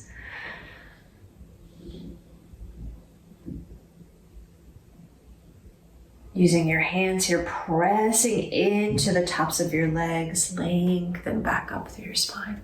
Big deep breath in. Big exhale. I thank you all so much for practicing with me here today. Sending you all well wishes and have a wonderful, wonderful day. Thank you. Hello and welcome everyone. My name is Tara Nicolas and this is the Radiant Human Meditation. Now for this, I really want you to be comfortable. So decide if you want to sit or lie down. Maybe you want to get some blankets, some pillows, and really create a nice, comfortable position for yourself, because this practice is all about receiving love, receiving all the goodness, because so many of us are carrying too much, right? We've been called to do very important work, and along the way we start to carry so much that isn't even meant for us to carry. And this practice is about caring for yourself. It's about spending time letting go of anything that isn't yours. With that in mind, a lot of us, the stress, the weight of the world can really start to disrupt not only the biomechanics of our breath, but our personality, how we think. And this is about coming back into your wholeness, your authentic self. That's woo-woo speak to basically mean when you're out in the world and you're in a constant state of fight, flight, freeze, how can we get you back into rest and digest? All right. Now, for this practice, you're going to hear me say this a lot. I want you to approach everything with childlike curiosity. That means we're not here to fix. We are not here to do. I already said that, right? We're here to just allow ourselves to have our own experience, however it shows up. If thoughts start to distract you, if you start to doze off, if you feel a little agitated, all of that is welcome. You don't have to pretend that things don't come up. That's what this practice is about, to get us used to understanding what it is we're feeling in each moment, just without the judgment, like what is coming up for me right now, okay? Without further ado, let's get started. Go ahead and make sure you've settled into your comfortable position. And I want you to know that this is about liberating your breath. You already have all the vitality, all the knowledge, all the power, all the excellence you could ever hope to have. It's already in you now. And this is about connecting you back into your authentic, your unique connection to source, right? So that you can access that. And all these exercises I'm going to show with you today are to help you in your daily lives, so that you don't have to feel victim to your emotions or to whatever life throws your way. So if you haven't already, I know I've been talking for a while, go ahead and close your eyes down. And a really nice way to start any meditation is to become aware of our senses. And with that, it's even with your eyes closed, what do you see? What do you smell? What do you taste? Whatever surface you're on, can you just let yourself surrender to that surface just a little bit more? Notice where your awareness is already pulled to. And again, remember this childlike curiosity. Whatever shows up for you is exactly right. And there really isn't anything that you need to do. And now you're going to bring into your awareness a sensation of gratitude. So that word gratitude can mean so much for us. So something that could bring a smile over your face. It could be a person, a plant, a pet, this moment, a season. Without overthinking, just the first thing that comes into your awareness. And if you're having trouble feeling that sensation, allow a smile over your face. And you can even bring your hand to your heart if that helps you. And from here, we're going to take a deep inhale. We're going to bring that sensation of gratitude into our heart space. And you're going to feel the heart expand, right? Allowing the rib cage to expand side to side, front and back. And then as you exhale, like you're wringing out a sponge, feel that sensation of gratitude radiating out into the physical body and beyond it. And take that again, inhaling. Feeling that sensation of gratitude expanding into your heart. And then as you exhale, like rays of a sun beaming out into the physical body and beyond it. And just continue that breath, that gratitude breath in and out of the heart at your own pace. And as you do that, childlike curiosity with everything that comes up. For a lot of us, when someone asks us to change our breathing pattern, it can cause a little agitation or discomfort. The newness of it all can feel a little disorienting at first. So whatever's going on as you do this, just allow it and observe it. You cannot mess anything up. There's nothing that you need to fix or adjust. Just allow the breath to move in and out into your heart with this intention of gratitude. A couple more rounds of this gratitude breath. Inhaling more and more of this gratitude into the heart. And as you exhale, like rays of a sun, completely suffusing the body and even beyond it, expanding your field of awareness. One more round of this gratitude breath. Observing the sensations at the level of the breath. And whenever you get to that next exhale, shifting your awareness to your belly button. And now once again, if you'd like, you have the option of bringing your hand to your belly or simply staying where you are. And when you're ready, we're going to take a deep inhale, filling up the belly, feeling it expand. And a deep exhale, emptying out the belly, feeling it empty out. And taking that again, inhaling, really filling up the belly, almost like you're a little kid, just pooching it out. And then exhale, fully emptying it out. And as you do that, you're noticing, can you really feel the breath moving towards the back, the side, the front, really expanding throughout your cavity, right? Feeling the rib cage expanding, filling up your entire torso, your entire body, even though our awareness is on our belly button. Few more rounds of this belly breath, using the inhale to fill, using the exhale to fully empty out. And just staying curious with what comes up as you do this. Observing any sensations at the level of the breath. Feeling whatever surface you're on, just letting it support you. If you become aware of yourself holding tension somewhere, you just let it go once you become aware. If you become aware of your thoughts drifting, you just let it go. Acknowledge it and let it go. If you notice you're dozing off and you become aware, acknowledge it and let it go. The body is going to enter whatever state it needs to receive the healing. Your body already holds all of the wisdom that it needs. And just taking one more round of this belly breath. And then whenever you get to that next exhale, we're going to deepen the breath. So when you're ready, we're going to take a deep inhale for 1, 2, 3. Hold it. 1, 2, 3. Exhale. 1, 2, 3. Hold it. 1, 2, 3. Again, inhaling into that belly. 2, 3. Hold it. 1, 2, 3. Exhale. 1, 2, 3. Hold it. 1, 2, 3. Again, inhaling. 2, 3. Hold it. 1, 2, 3. Exhale. 1, 2, 3. Hold it. 1, 2, 3. Last one. Inhale. 2, 3. Hold it. 1, 2, 3. Exhale. 1, 2, 3. Hold it. 1, 2, 3. And let go of the count. And just take a moment to observe how things feel, coming back into your natural rhythm of breath. And from here, we're going to shift our awareness to the soles of the feet. And so just be aware of that space, just beyond the soles of the feet. And when you're ready, we're going to take a full body sweeping breath, inhaling from your feet all the way up to the top of the head. And exhaling, even exaggerating that exhale as you make your way back out through the soles of the feet.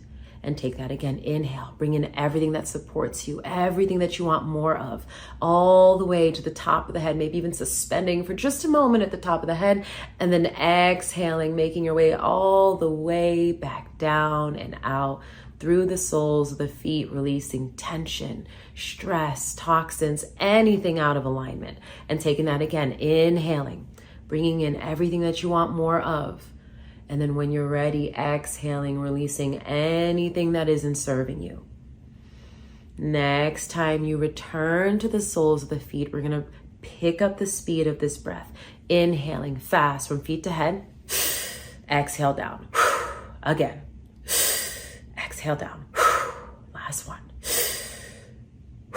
And now we're gonna slow it down. We're gonna take a slow, sticky, molasses-like texture of a breath. We're gonna inhale as slow as we can.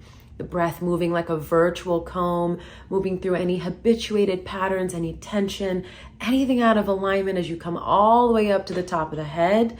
And then exhaling as slow as you can with this sticky, molasses-like texture, pulling out toxins, anything that isn't serving you, out through the soles of the feet for the earth to receive. And take that slow, sticky breath one more time. Staying curious, keeping this childlike curiosity as you do this. And then whenever you get to that next exhale, letting go of the sweeping breath, returning to that gratitude breath we started with. Once again, bring in that sensation, that awareness of gratitude, bring it into your heart. Take a deep inhale, filling up your heart, feeling it expand. And a deep exhale, emptying it out. And again, a few more rounds of this gratitude breath. Just allowing gratitude to fully suffuse your body. And with each breath cycle, you're tuning yourself. You're more and more of a magnet for everything you want more of. And then also protecting yourself from anything out of alignment, anything not serving you. Really unburdening yourself of anything that isn't yours to carry. And whenever you finish your next exhale, you can let go of any visualizations and just take a moment for yourself to observe everything that you've created.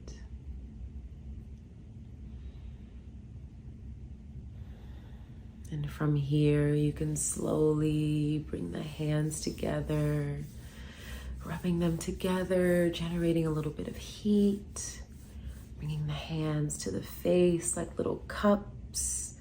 Maybe that turns into little pats on the face, on the neck, on the chest. Some gentle stretching. Whatever feels good here.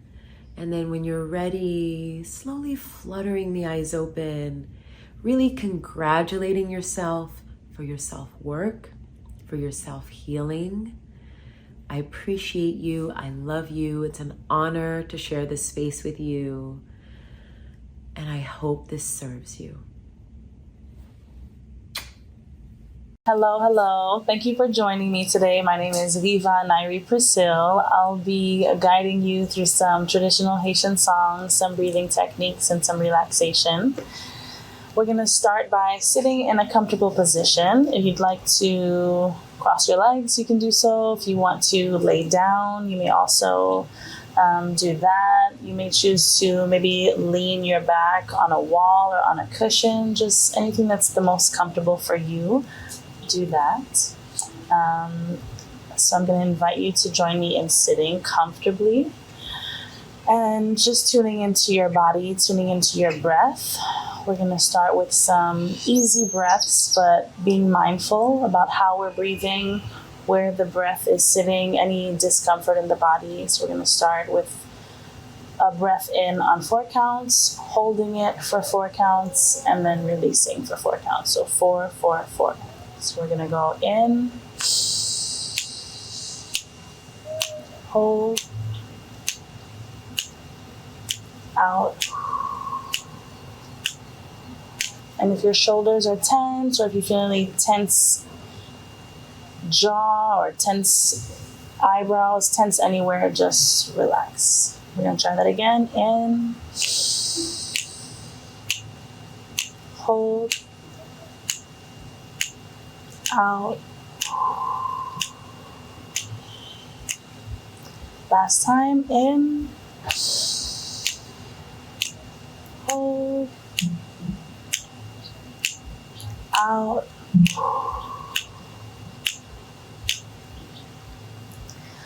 So we're going to start with a song in Haitian Creole that is a salutation, just saying good evening, welcoming the spirits, welcoming our ancestors, saluting the universe, the elements, just saluting the space overall to sort of open the gates and have an open line of communication between our realm and the realm of that which we cannot see.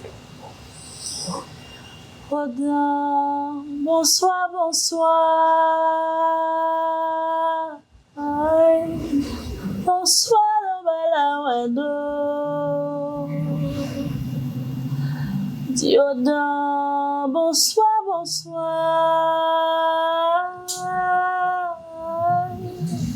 Di bonsoir, balawado. Ma pemande, comment nous y Ma pemande, comment nous y oui nous là, dans balawado, la vie n'a me bon Dieu. Oh, bonsoir, bonsoir. Dis bonsoir de balawado.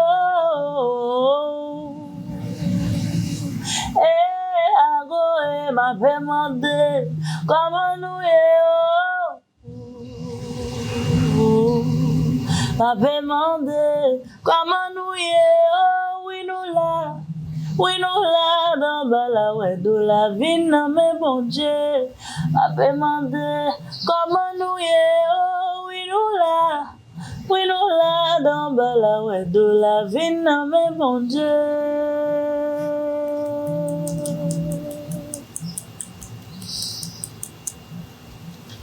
We're going to do another salutation song. You can choose to sway or rock your body with this. You can clap along if you want to, whatever feels most comfortable, or you can just sit back in a comfortable position and allow the sounds to sort of move through you or wash over you. Namdi, I don't say,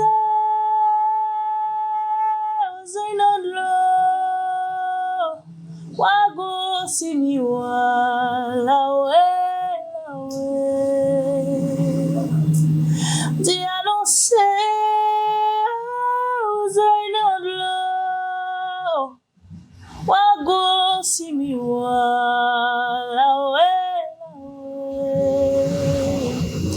Dans la vie locale, créalement des changements. Di anonse Zainadlo. Wago si mi lawe. Di anonse Zainadlo. Wago si mi lawe. Dans la vie locale, créalement des changements.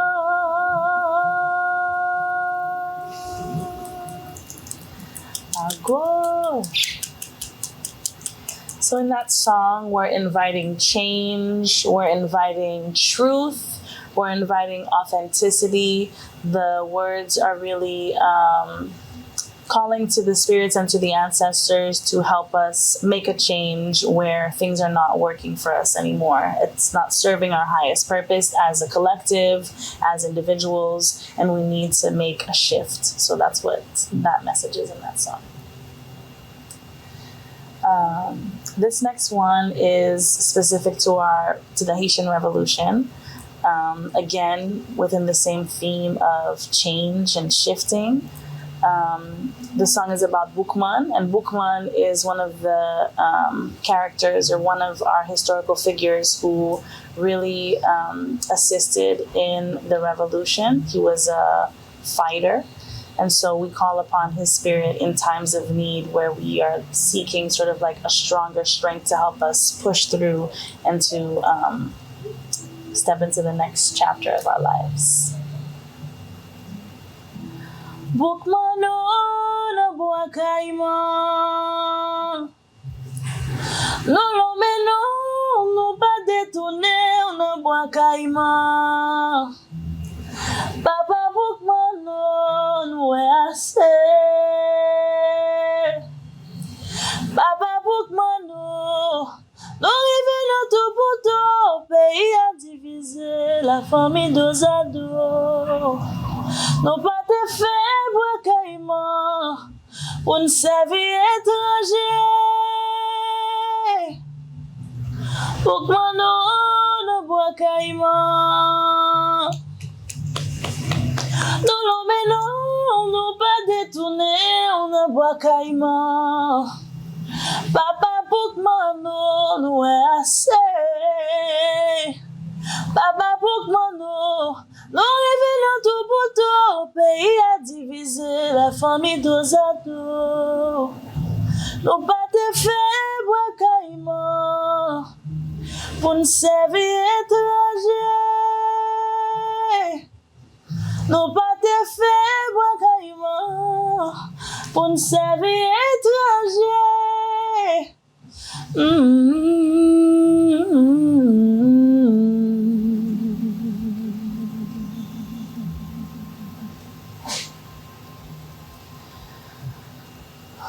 Let's take some deep breaths again. We're going to go in 4. Hold. Out. One more time. In. Hold. Out.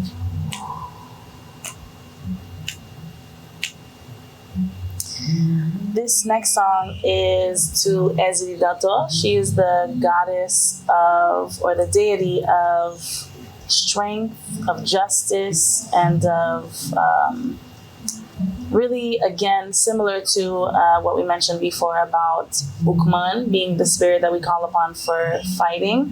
Dato would be sort of the equivalent in the female form or the female spirit when we need assistance and we're looking for strength to make a big sort of like wave. She's the spirit that we call upon. So her name is Ezri Dato. And she's represented by a sigil that's a heart and a dagger. So she's that real balance. She's also represented by the balance sign. So justice, as I said. Ezri Dato, putem pulet pul mola, bel fe magia mache. Ezri Dato, putem pulet pul mola, bel fe magia mache. Se ou mache, se ou ki we. Se ou mache, se ou ki we. Ezri Dato, putem pulet pul mola, bel fe magia mache. Bel fe magia mache. Bel fe magia mache. Oh, Ezri Dato, putem pulet pul mola, bel fe magia mache. Hey, Ezri Dato, putem pulet pul mola, bel fe magia mache. Se ou mache, se ou ki we. Se ou mache, se ou ki we ato. Ezri Dato, putem pulet pul mola, bel fe magia mache. Me fe magia mache. Bel fe magia mache. Pour faire magia mache.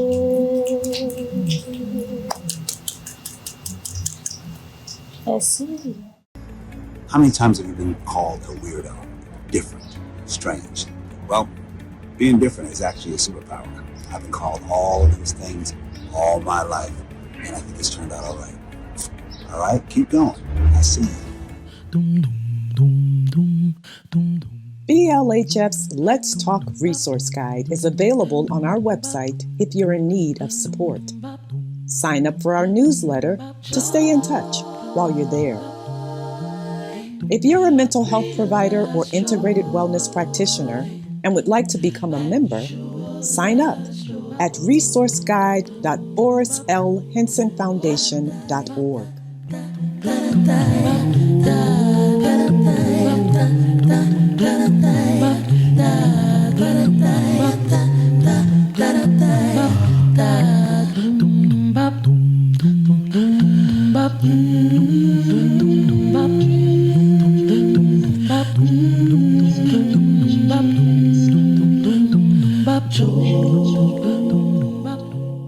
And now we have 3 compelling fireside chats for you. Yes, this means we've got some really good, candid conversations for you. Our topics are poignant, relevant, unfiltered, and authentic. You can choose to explore the unspoken curriculum, racism, and bias in education systems with BLHF Executive Director Tracie Jade, conversing with Sandi Logan, Principal of Duke Ellington School of the Arts, Dr. Oshan Gadsden, Chair of Psychology at Hampton University, and Dr. David Johns, Executive Director of the National Black Justice Coalition. Or join a heartfelt conversation about parental challenges and hope from 2 mothers of children with autism, BLHF Board Chair and Director of Education at the Kennedy Center, Jeanette McCune, engaged in conversation with special guest and fellow parent Dawn Allen, co-founder of the Autism Grind. The panel is The Autism Grind, Parental Coping Skills.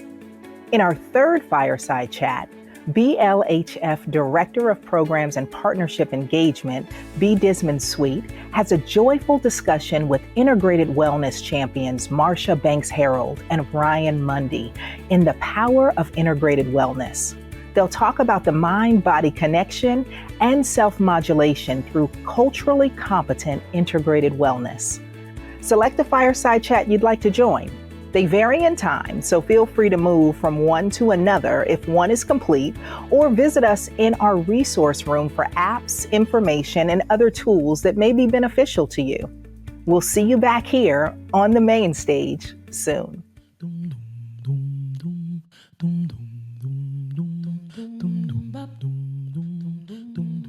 Hey, Dawn, I am so glad to be able to spend tonight with you and for us to be able to talk about our experience as parents of Black children with autism. We have quite a journey together. It's been 6 years since we started out when we first met with our daughters playing volleyball. Okay. And I have to say, one of the first things that stood out to me when we met was I knew that we both had these children, and I knew and I could sense that we both had an experience together.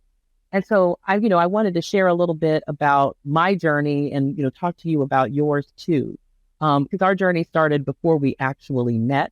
It started with me when my son and I found out that he had some delays. That was how it started for us. We didn't actually get an autism diagnosis right away. It was delayed.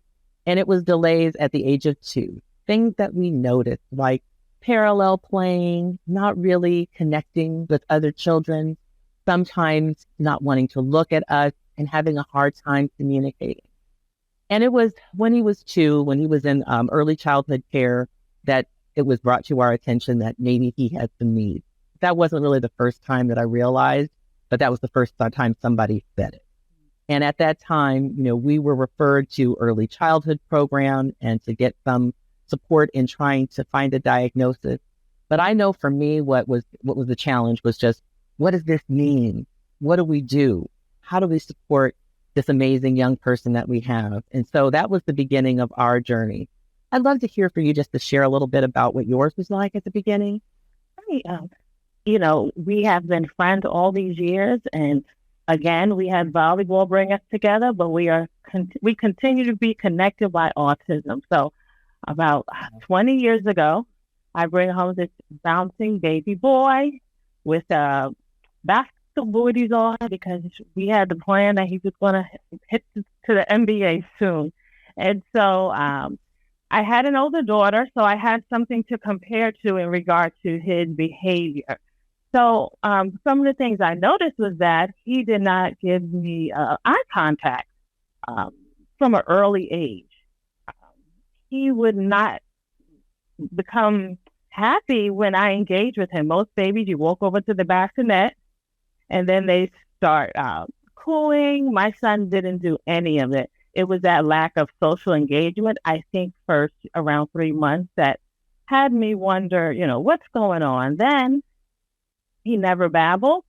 By the time he was 12 months, he did not say the typical mama, dad. So that was really a red flag to me in regard to, what do I do next? Because my older daughter hit these milestones. So I took him to the pediatrician. The pediatrician told me, hey, you know what? It's just an expressive speech delay. Don't worry about it. He's a boy. He's going to develop later. But, that gut feeling you have as a parent, that never, ever left my side. So there was a range of emotions, as we go through this evaluation journey. There is anxiety. You're scared. There's hope when someone says, oh, it's going to be okay. But then I felt hopeless when I would try everything and I couldn't help. And then there were moments where I actually felt like a failure, because as a parent, I was like, what did I do wrong? Was it the food? Was it the baby food? I really went through a lot of emotions going through this journey. By the time he was 3, he was diagnosed. And by that time, there was a feeling of relief because I finally got a diagnosis. So that's how we got here, and then we started our journey. Well, Don, a lot of the things you're saying are similar. When she talked about that feeling like, what did I do wrong? And as a parent who also had a child, had a daughter, we have an older daughter as well. And this is our second child. And so thinking that you have the answers, what to expect. I got a lot of the same things that I think you just expressed around, oh, it's just a delay. Oh, he's a boy. That's something you can expect. And then continuing to sort of check in. It took us a little longer to get to our diagnosis. Pierre wasn't diagnosed until he was 7. It was delays. It was, there were some things in his autism journey that were a little more typical. He did speak, but there were other aspects where the kind of the moodiness, the unresponsiveness to touch, sometimes the unresponsiveness to connecting with you. I thought he didn't like me at the beginning. And I thought, what kind of bad mother am I? Because he's not responding in the same way that our daughter did. And, I also wanted to ask you about your experience with other family members. I can tell you, I had other family members that didn't live with us and almost diminished what the experience was. I saw, and my husband saw that there was something that needed attention, but I actually got some pushback from some of my family who was like, oh, it's okay. It's gonna be okay. And I said, it's a responsibility. This is a child we love and we care about. And if there's a need, there's something we should be doing. And so I was just curious, can you tell us a little bit about what your experience was with that, with your family and other loved ones? Yeah, so with my family, I can tell you the immediate response in the beginning, early on, with most family and friends was, he's going to be okay. Stop worrying about him. He's fine. I think my parents, who spent more time around my son, started to share concerns with me as well in regard to, he's not babbling, what's the next steps we should take as a family. My older daughter had this intuition about her. She's neurotypical and she's 22 months older than him, but she never left his side.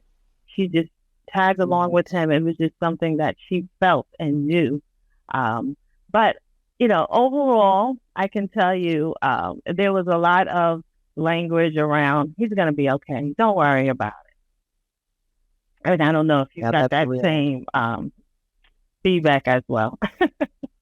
Oh, we did. And, even the experience with the doctors was sort of challenging from time to time. I don't know how, as you spoke with medical professionals too, about what this is, what to do, what to expect, how to support your child. I'm curious what your experience was. Ours, again, was we need to keep checking. There was a lot of, need to keep checking. We can't really make a definitive diagnosis yet. So that stretched our time out. But, just finding out what are the right things to support my child being the best person that he can be. Kind of managing those expectations was really important to us. It was less about putting, he's going to be the same as his sister or he's going to be the same as someone else. It was more about how can we figure out what's the best thing for him. So, I'd love to just hear you share a little bit about what that experience was for you, both with medical professionals and kind of deciding how do you support your son? So the statistics will tell you that African Americans, Black families are less likely to be diagnosed with autism in comparison to other children of other backgrounds. Okay, that can be due to healthcare bias, racial bias, and there's also a lack of awareness about autism within the Black community. But let me go back to that first point and just share a story with you really quickly. When it was time for me to get my son evaluated, I went to a really prestigious hospital. I booked an appointment with the psychologist. They gave me 2 days, 3 hours each evaluation of my son to see what's going on. I told them I would like for him to be evaluated for autism. I was a young girl in my 20s. I was about 24. I had my older daughter with me. I was African American being evaluated by an individual that was not exactly culturally competent. Okay. So after these 2 days, I received a report in regard to my son's evaluation. I was told that I need to provide my son with more structure and that I need to provide my son with more healthier meals and focus on his nutrition, and that should help him. Okay, at that time, my son was 2. He was not talking at all. My son is non-speaking to this day. Okay, he sat in the corner and played with puzzles. He didn't engage with the psychologist, but it was just so interesting to walk away from that and for them to tell me I had to have a more structured environment and provide him with healthy meals. Okay, and then let me give you one more incident that happened over this journey. When it was time for my son to get something called an IEP, an individual education plan, we were with a non-public placement school for his infant and toddlers program. So that's newborn to 3. When you transition over to the school system, you go through the IEP process. I went ahead and created my son's goals that I wanted to focus on when it was time for him to go to school in the public school system. So I go to the central office for the meeting, and I'm in the room with about 7 other individuals, therapists, teachers, but not the non-public placement teachers because they're not allowed to be there. So I go over my goals, the meeting goes well, a gentleman comes over to me and says, "Who helped you with your IEP goals?" And I'm just like just the fact that he asked me that question. Now, I never made a point to tell everyone I have a bachelor's of English from Howard University. I have a master's of education from Howard University, and I'm a certified teacher, but I shouldn't have to make that announcement. All I do is create IEP goals for my son. So the next day, I drop my son off to this non-public placement school, and the teacher pulls me over to say that central office called her to tell her and remind her that non-public placement teachers are not to help parents create IEP goals. So I'm just astounded because I did nothing wrong except present clear and focused IEP goals. But apparently what I said in that room exceeded their expectations. And they didn't believe me when I told them I created it myself. So again, I say all that to say that the challenges that are presented navigating this diagnosis, unfortunately, we encounter stereotypes and racial bias in the healthcare system and in the school system. That is unbelievable. I mean, it is believable because we've experienced similar things. And I don't often tell anyone that I'm an education professional, that I work with school districts across the country and locally, that this is my background. And so when I go in and try to do those same types of advocacy, are we sure that these goals are appropriate for our child? That individualized education plan means that we need to be thoughtful about this particular child, what their capabilities are, what their strengths are, and how can we help them to be the best version of themselves that they can be. And how dare you suggest that we are cheating somehow or that we are having expectations that are greater than what's there. The whole plan is that you're supposed to be a team that works between our family and between our education professionals or our healthcare professionals, whoever it is. But I bet they got a lesson that day with you. And I'm so glad that you were able to, that you were able to focus on what was best for your child at that moment and really stand up. And I love to hear, especially now, you've done so many incredible things with your work with Autism Grind, which I love, and I have to say was an immediate benefit to my family. As a parent of a child with autism, I was like, oh my God, there's more families. And this amazing professional, you and your colleague, Daria, I just want to hear about what was the impetus behind starting the Autism Grind and some of the exciting things you're doing now to help families. Well, thank you for asking. We are a nonprofit organization, and our goal is to raise awareness about autism, especially in the African American community. One of the reasons for that is that African Americans, aside from not being diagnosed with autism, are typically diagnosed later on, or they're misdiagnosed to have an intellectual disability, be considered emotionally disturbed, okay, or just have ADHD.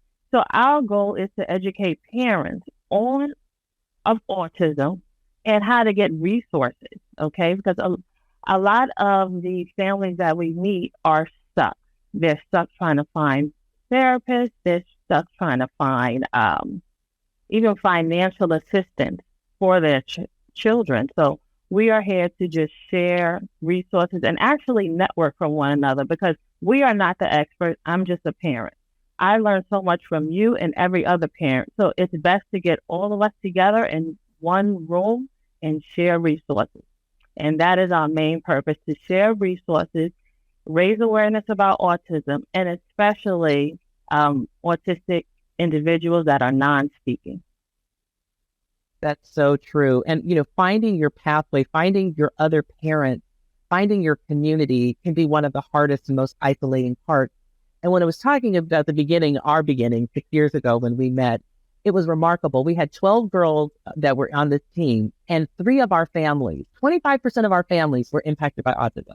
I was really floored by that because, again, it can feel very isolating. When you take your child with autism places, sometimes the looks of pity or what are you doing wrong, or not really being able to feel like you can fully integrate into your life. And I was so excited to meet other families and to see what amazing things you were doing to help your son thrive, how you engaged with him. It just gave me so much hope and encouragement. And it's been such a big part of our friendship and our journey together. And then what you're doing with the Autism Grind, I love the Friday night program. You got to tell our folks about the Friday night program, because that's a way to hook us in. And then in addition to those amazing resources, can you talk about that a little? Because it's so much fun. So I am just one part of the Autism Grind. I'm a co-founder. The other co-founder is Daria Y. She and I actually went to Howard together 18 years ago before we got married. Ain't you in the house? But right. She's from Maryland. We went to Howard together. We actually found our husbands and married our college sweetheart. And we had no idea our paths would reconnect having children with autism. Okay. And so she and I facilitate the Autism Grind, Friday night grind. It's once a month. We have anyone who's a caregiver, teacher, therapist join us with their favorite beverage.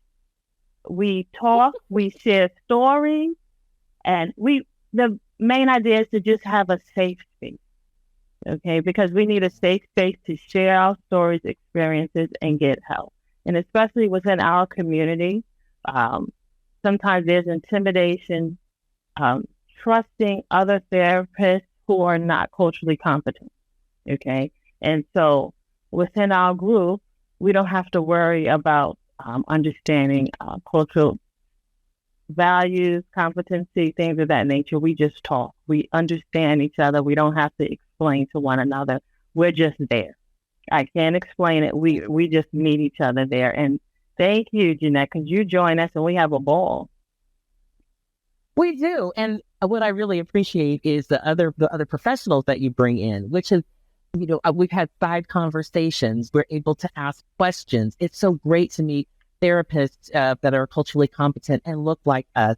I have an advocate, which has been a big part. And as other advice or things I would share with other families is if you do want an advocate, so you're not the only one in the room with an army of humans that are there telling you what's best for your child. I was able to get an advocate who was a person of color and who had experienced the same things and is now a lawyer, but not a not representing lawyer advocate, but who comes in with that information to share. And so we've been able to share on the grind on those Friday meetings. We laugh and we have our beverage, but we also share a lot of important information from how do you find services for your child that are free and available through like departments of park and rec. If you want your kids to be able to participate in programs and experiences the same as their neurotypical peers, how do we share that information? How do we empower each other? And most importantly, how do we give each other that emotional and mental support that we need, which, takes me to one of my other things that I wanted to ask you about, and I'll share my experience too, which is about some of the mental health services that are embedded in what you have planned for your son. And, I'll share a little bit about mine too, but can you share what some of in terms of finding both culturally competent as well as those who are really meeting the needs of your son, some of the experiences and modalities that you've had that you've been able to incorporate into his work? So when we think about therapy, there's individual. The best therapy is dependent on the individual. For my son, speech therapy has been essential. We had a culturally competent speech therapist who introduced my son to assistive technology, and obtained for him an AAC device. And that is a device that helps non-speaking individuals communicate, find their voice. I found speech therapy to be extremely beneficial, and also ABA therapy, which not everyone is a proponent of, but for my child, that was extremely helpful as well. Yeah, finding the right mix and the right match for us, for our son, when he was young, when we were having difficulty communicating, play therapy, also called filial therapy, was a big component in helping us to be able to connect to him. He is speaking, but his language wasn't always clear. And sometimes it was just difficult to understand what he was trying to express. So although he spoke, we did need to find some ways to draw out. The other thing that we have found incredibly helpful for us, and that a lot of people don't consider, is music therapy.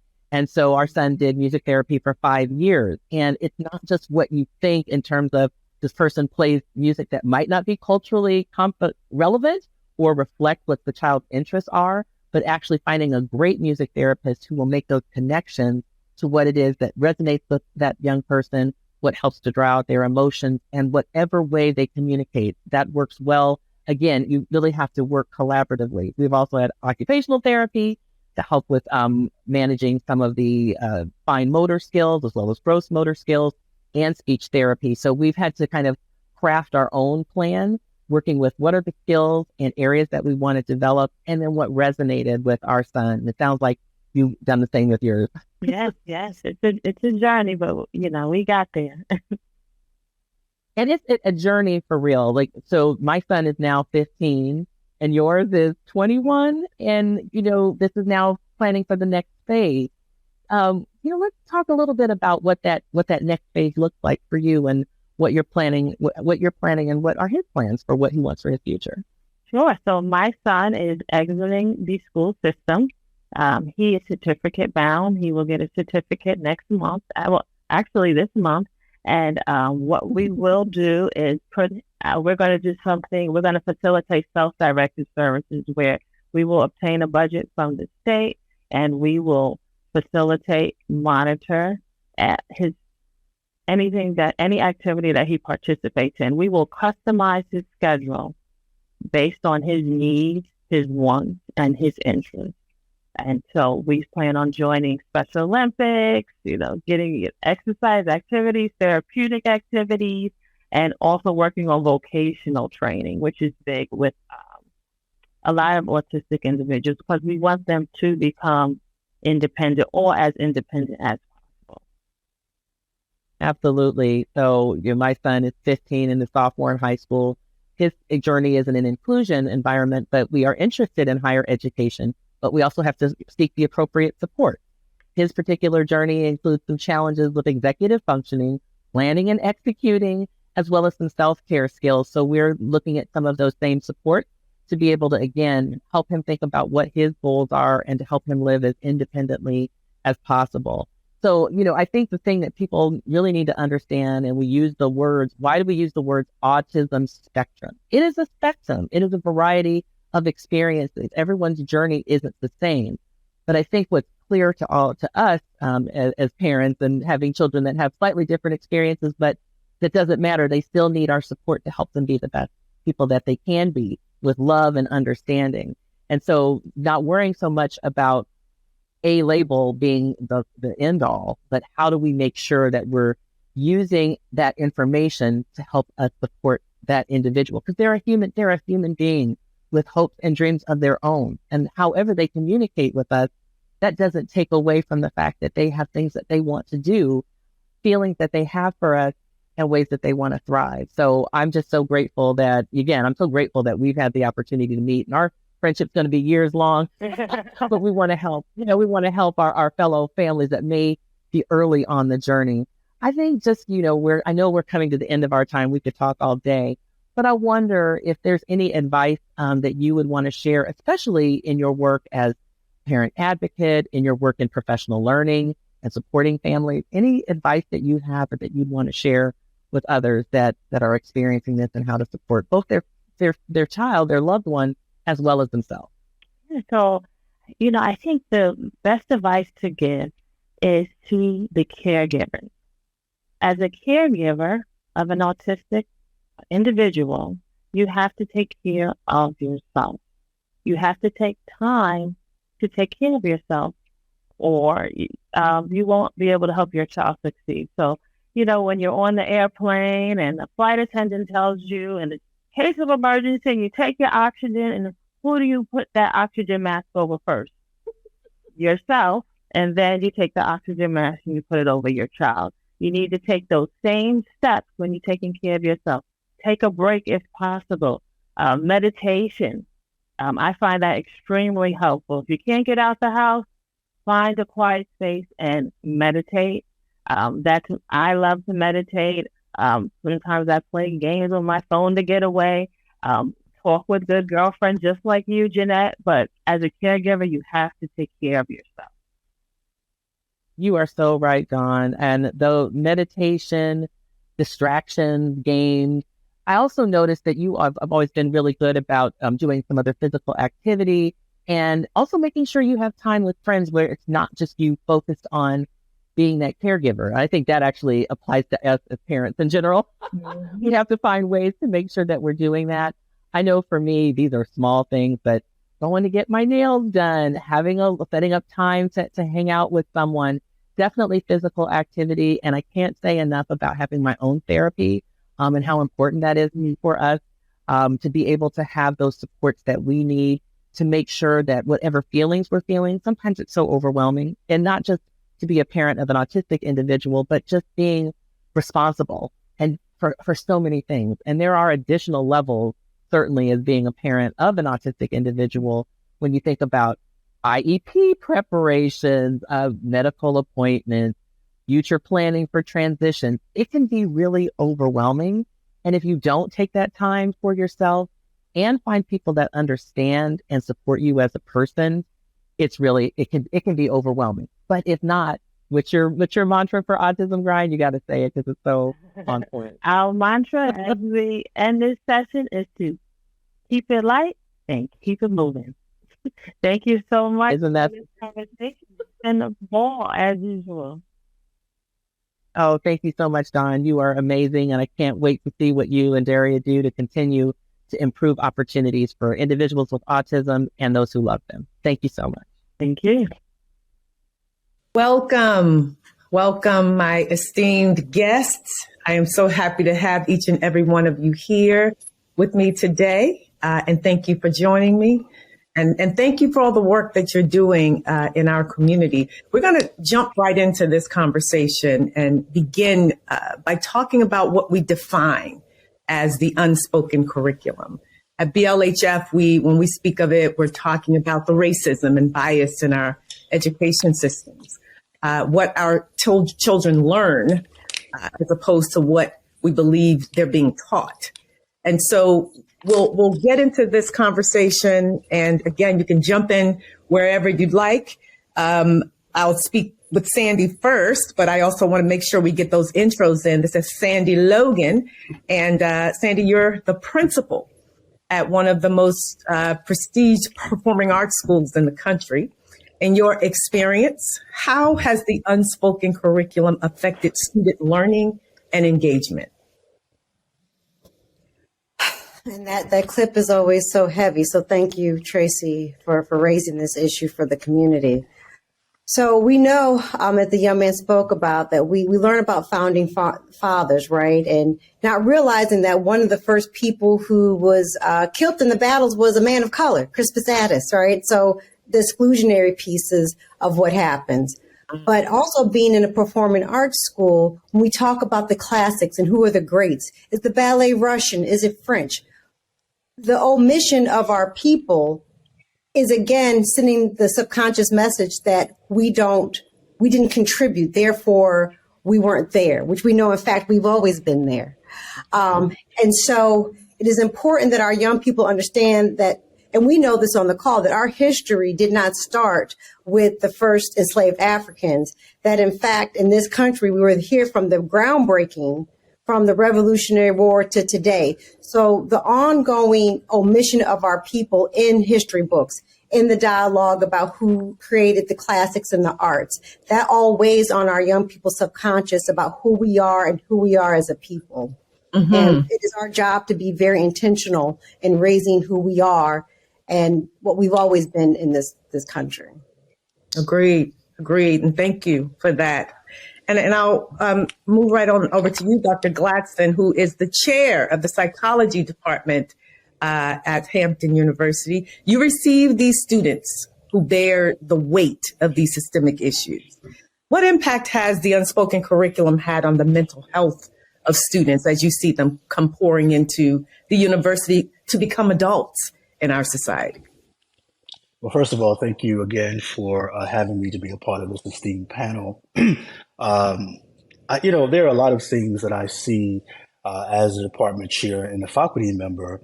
I see a number of intrapsychic issues like shame, imposter syndrome. Some students have difficulty taking and navigating their intersexual identities and making sense of them. And I see a lot of difficulty. A lot of students are not feeling authorized to critically think about themselves and their social, cultural, and political positionalities, and its impact on their sense of worth and their selfhood. And I think I see a lot of it in how it impacts the way in which they have a difficulty sometimes deconstructing modalities of knowledge and knowing.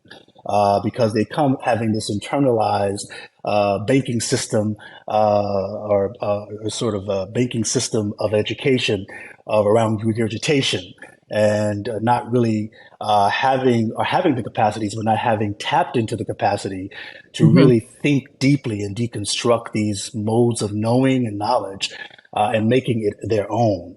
And so, of course, that impacts academic performance, that impacts their sense of self-efficacy, and of course, it also impacts their relationships and the way in which they show up, not only within the classroom, but outside of the classroom, and also their trust for faculty members, because many of them are coming from academic experiences where they did not feel safe, they did not feel validated by their instructors, and so they come with that conscious and expectation.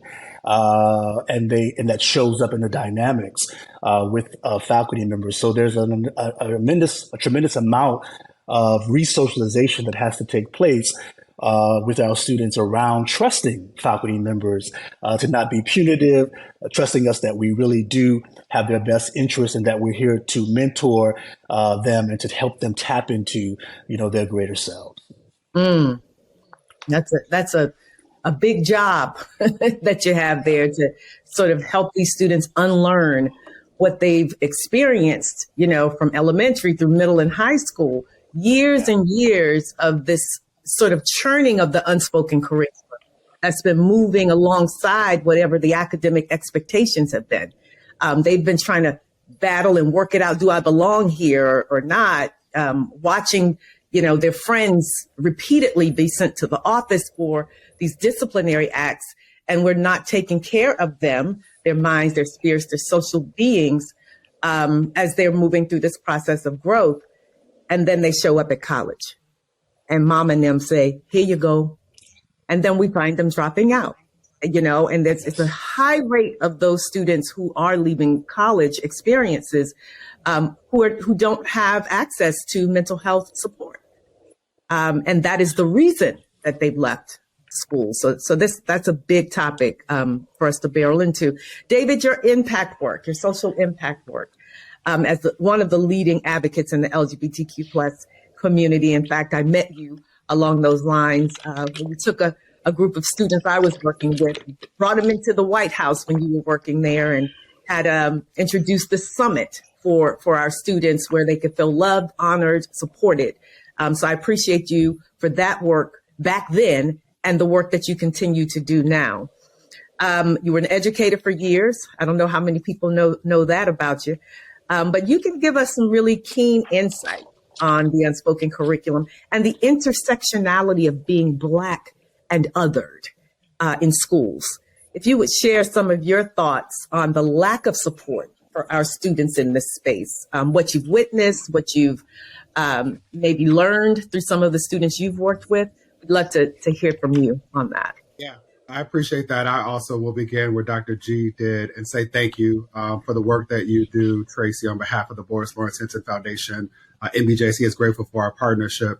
And to each of my co-panelists as well. I'll build on the foundation that they so thoughtfully laid and name that for me, what that media piece showed was that there is a cost to the Black tax. And for those students who have, as Dr. G named, intersectional identities or multiple marginalized identities, there's often an additional tax that goes ignored or unacknowledged when we think about, to the extent that we do, the challenges that our babies face to no fault of their own. I really watched that piece thinking about the mental, emotional, physical, psychological, and spiritual toll that it takes to move through spaces that you're forced to move through by law, right? Students don't have a choice. They are forced by law to go to schools, often that their parents or guardians choose for them. And they're required to demonstrate what they know and have learned, often in environments where teachers do not believe that they should be celebrated or acknowledged as human, or otherwise met with love, the kind of love that's required to take the kind of risks that students need to take in order to be able to go to college and not otherwise succumb to the school to prison pipeline or the school to sex trafficking pipeline, things that envelop most of our babies. Specific to the question of intersectional identities around race, ethnicity, and sexual identity, I want to remind folks that as long as there have been people, Black people in particular, because everything started in Africa, we've been beautifully diverse. Even before the terms lesbian and gay existed, Sambufu Some says that the word that people showed up as gatekeepers. So I want to trouble this idea sometimes that we have a result of white supremacy, that Black queer people are abnormal. As long as there have been Black people, we've been queer, AF. And when we think about our babies, there are a couple of data points that I just want to offer to color this canvas. Nearly half of Black LGBTQ youth report having considered suicide in the past year, and nearly 20% report having attempted it. Now, for me as a researcher, what I know is this is an underreporting for lots of reasons. One is language. Two is the way in which data is often collected and justifiable mistrust of institutions that have often used data to weaponize it against us. But the point here is that we know that our babies are ringing the alarm and they are screaming for help. 1 in 4 Black, trans, and non-binary young people reported a suicide attempt in the last year. More than half, 58% of them, seriously considered suicide. 68% of Black, trans, and non-binary young people have experienced someone attempting to convince them to change who they are and whose they are, to Sandi's point. And the last data point I'll leave is this. Support is essential. What we know is that our babies face lots of challenges. Joy DeGroot talks about this, right? Our exposure to toxic stress, historical trauma, a very real trauma associated with prolonged exposure to poverty. All those things matter. And for kids who are also thinking about their identity. The CDC just said that 1 in every 4 high school students identifies LGBTQIA+. Our babies are identifying as anything other than strictly heterosexual, not because they're engaging in queer intimate relationships, but because they know that these boxes designed to affirm white supremacy are not designed for them.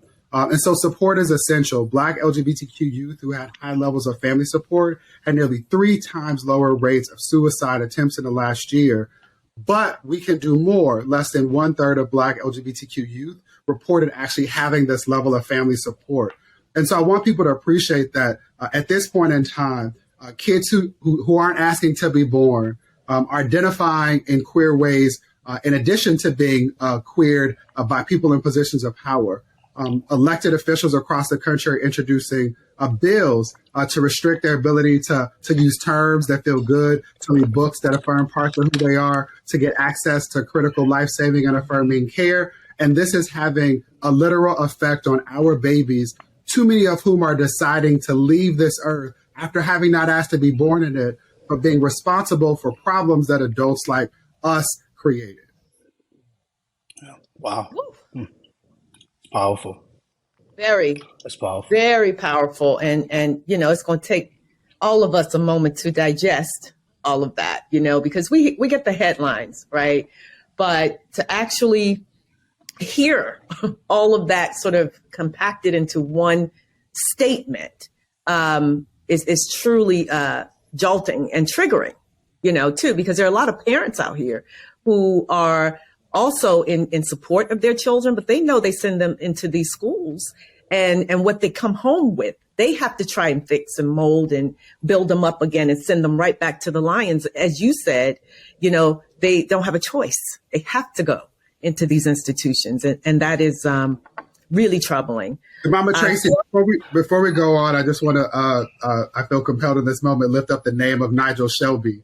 Yes. Nigel was 19 years old this year. You and I talked about Nigel. I just mailed his mom a letter from a Black mother who wrote to Kamika Shelby to thank her for her labor in holding the school board in Huntsville, Alabama accountable, because when her boy talked about being bullied for being Black and gay in a part of the country where it's not acceptable to be either Black or gay, let alone both, the school leaders told him after they put on music to dance because it would make him feel better.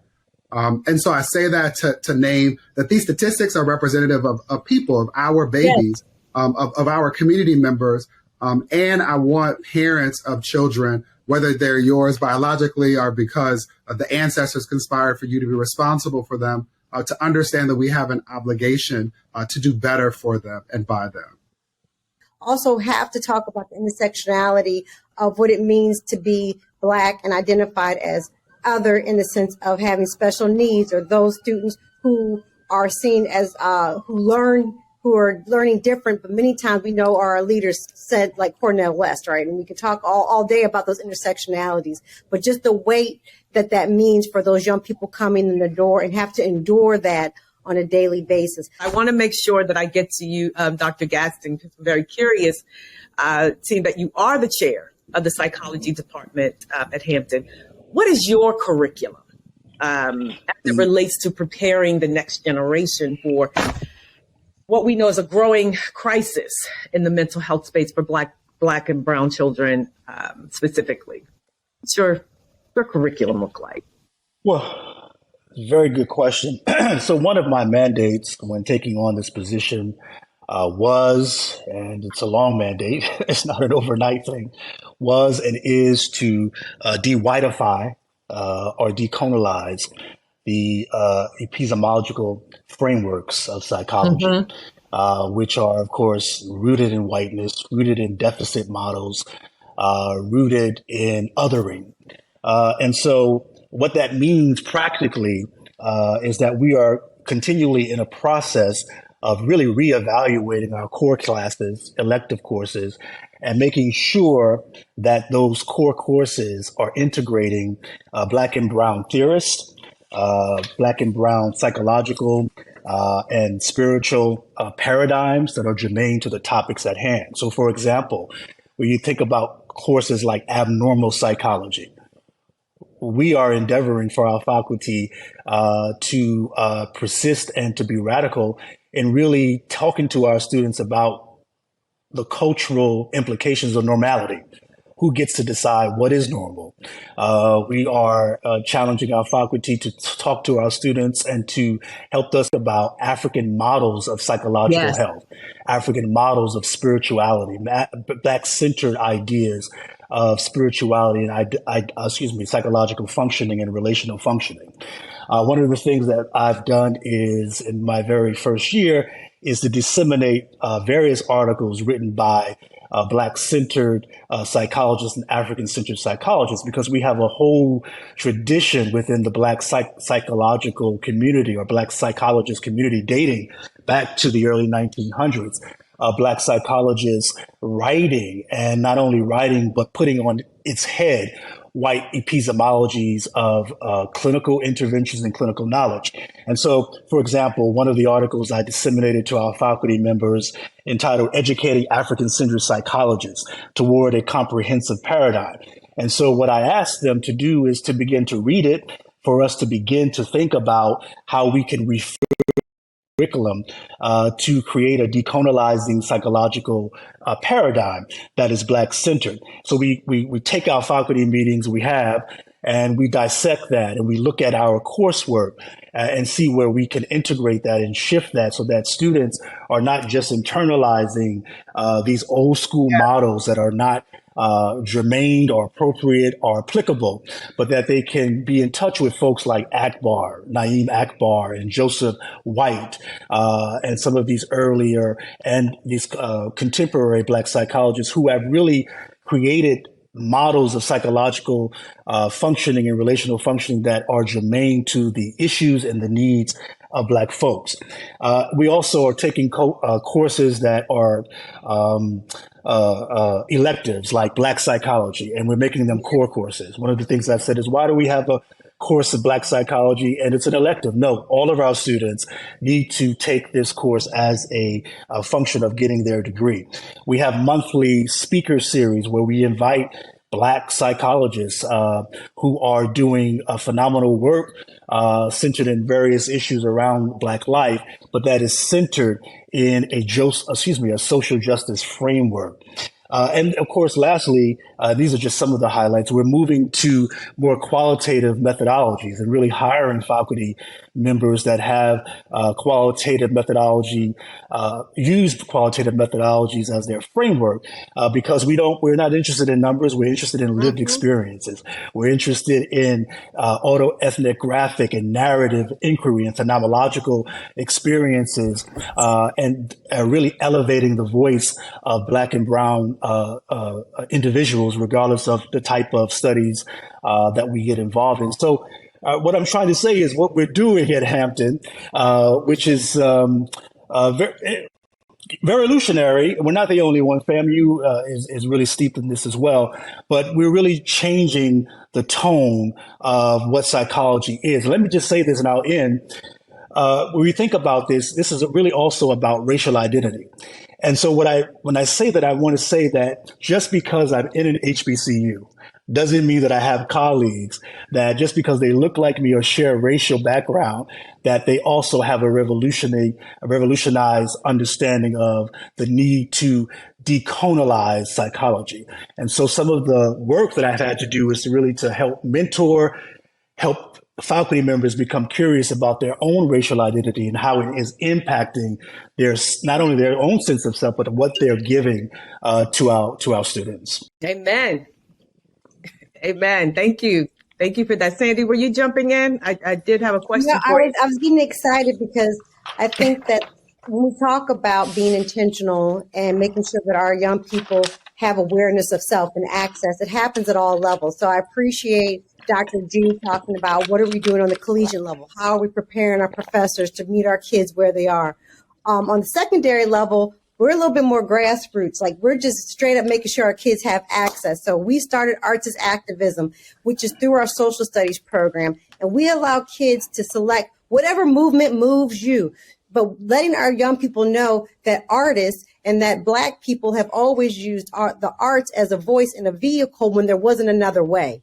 And so we have the civil rights movement. We talk about how Nina Simone openly talked about Mississippi goddamn. Like, that is revolutionary, in your face. How do we own our Blackness even when people are in opposition and openly trying to squash what we're doing? And so we go through each movement and how Black artists have been present, from Tracie Chapman and the LGBT community. When we look at the Women's Lib movement and how, we know forever and a day that, Sojourner Truth and all of our ancestors have always been, having to remind people, ain't I a woman? And so on the school level, on the secondary school level, we make sure that we arm our kids with the knowledge that, yes, we've always been there. And here's a few books to help you remember that in the process. So being intentional and being the interrupter when people are openly trying to ban our experience. Ban our experience. Exactly. Dr. David Johns. So the LGBTQ plus community is particularly vulnerable, right? I wonder what advice you would have for everyone watching relative to the unspoken curriculum. And I'd just like to say this: the unspoken curriculum is not only relegated to the schools. There's unspoken curriculum everywhere. As we know, life is a classroom. So I wonder, Dave, what you would say when you're speaking about the unspoken curriculum in any space that the LGBTQ plus community shows up. What should we consider? What should we as an audience, supportive community even, what can we do? What are small things we can do to make this unspoken curriculum turn the tides of it? So we're even in this unspoken curriculum conversation, right? It's not, the biases and racist pieces. Right. How can we speak the curriculum that you'd like to see? Yeah, that was a beautiful question. And I pray everybody hears my heart when I respond to it. And I want to share first that I earned my PhD in sociology, studying the experiences of Black LGBTQIA plus students attending public middle and high schools throughout our country. And when I completed this process in May of last year, after I got my diploma, I was walking out of Arthur Ashe Stadium and I heard someone call me Mr. Johns. And any educator knows that when one of your babies calls your name, no matter how long it's been, you know that that's one of your babies. And I was introduced to Ernest. And what I did not know and what I could not have anticipated when I taught kindergarten is that Ernest was once Ernestine. What I know is that too often adults and educators believe that we should not affirm, bless you, that we should not affirm the most critically important parts of our babies, which might be hidden until they reveal it to us. And what I also know is that that's not how it works. We might not be there for the moments when our babies invite us in, but we should all teach and create spaces for all of them to know that they are loved and supported and can otherwise thrive. And so I hope people hold on to that, especially educators. And so my first thing would be a reminder of what Asa Hilliard said, which is that I've never met a child, in particular a Black child, who is not a genius. There's no secret to how we support them. We first acknowledge them as human. We second support them with love. With regard to students who have queer identities, and queer in this context means just that which is not white or assumed to be natural or normal. So kids who have a disability, my baby's name colorism. So students who are darker than what people might prefer. Students for whom English is not their first language or America is not their country of origin. For all of those babies, they require the same amount of love from each of us. So the second thing is that each of us can increase our competence so that we can demonstrate more compassion. I really have no patience for adults who get caught up on pronouns. If you can't find a way to use they and them as a generic descriptor for folks, then you should move out of spaces where it's required. If you can't get in the habit of asking young people, how do you want me to refer to you today? How do you want me to refer to you around your peers? How do you want me to refer to you around your parents? To respect the fact that young people are developing, as most of us are still developing if we have the chance to live and do this right, then you should choose another profession. And so honoring the ability to increase competence and to demonstrate compassion. And there are organizations like MBJC and Boris Lawrence Henson Foundation that exist as resources, so you don't have to do this alone. The last thing is to model wellness. I pray. It's taken us a long time as a community of Black folks to normalize going to the doctor for an annual checkup. Still not enough of us do that. We have to normalize going to check on our mental wellness and well-being and enrolling as many people as possible to ensure that we are well.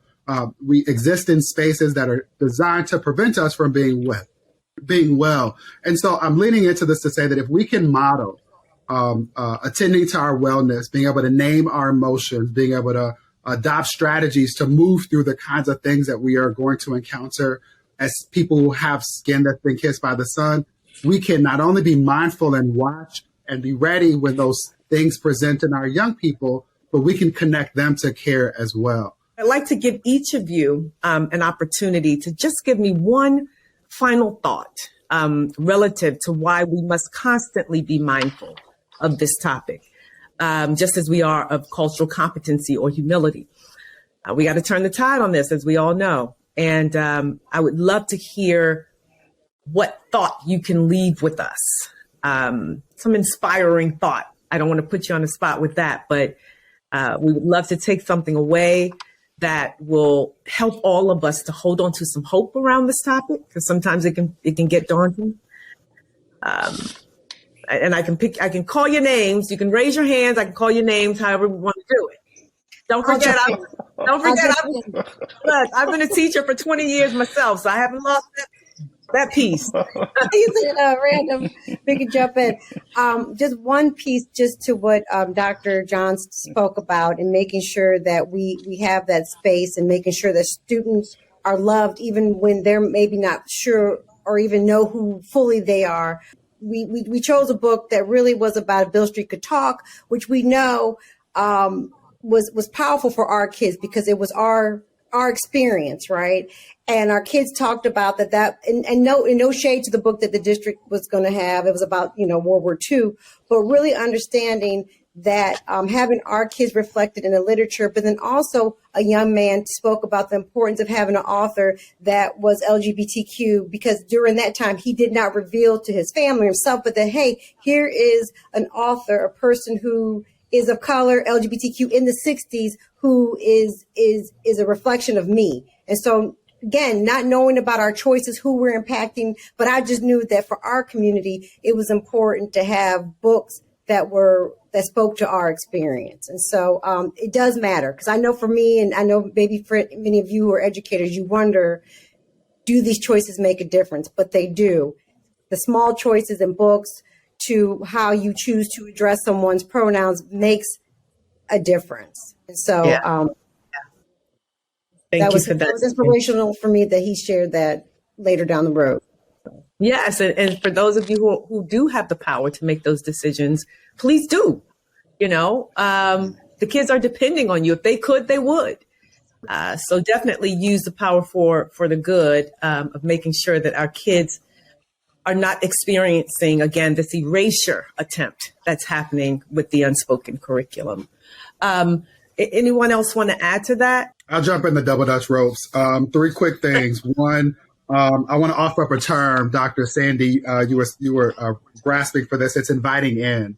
It's the practice of sharing important parts of who you are to people that demonstrate enough competence and compassion to deserve it. So I want to offer that up, and mbjc.org for people who want to learn more. I want to underscore a point you made, which is that the decisions matter. One of the things that my research found, and it was one of the benefits of using a mixed methodological approach, was that Aretha Franklin was right.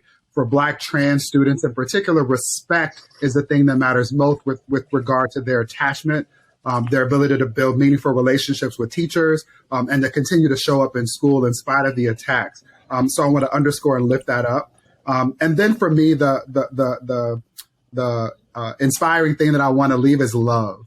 Mama Tracie mentioned years ago when I worked for still my president, Barack Hussein Obama, and his fabulous wife, Michelle Yvonne Robinson Obama, Sasha Malia, Grandma Robinson, and the dog Sonny and Bo. We produced a summit series that included AFAM spotlights on marginalized communities. So we did one for African-American students with disabilities. We did one for African-American students who identifies LGBTQIA+.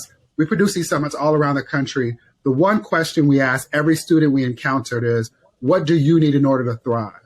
And the answer that was overwhelmingly offered was love.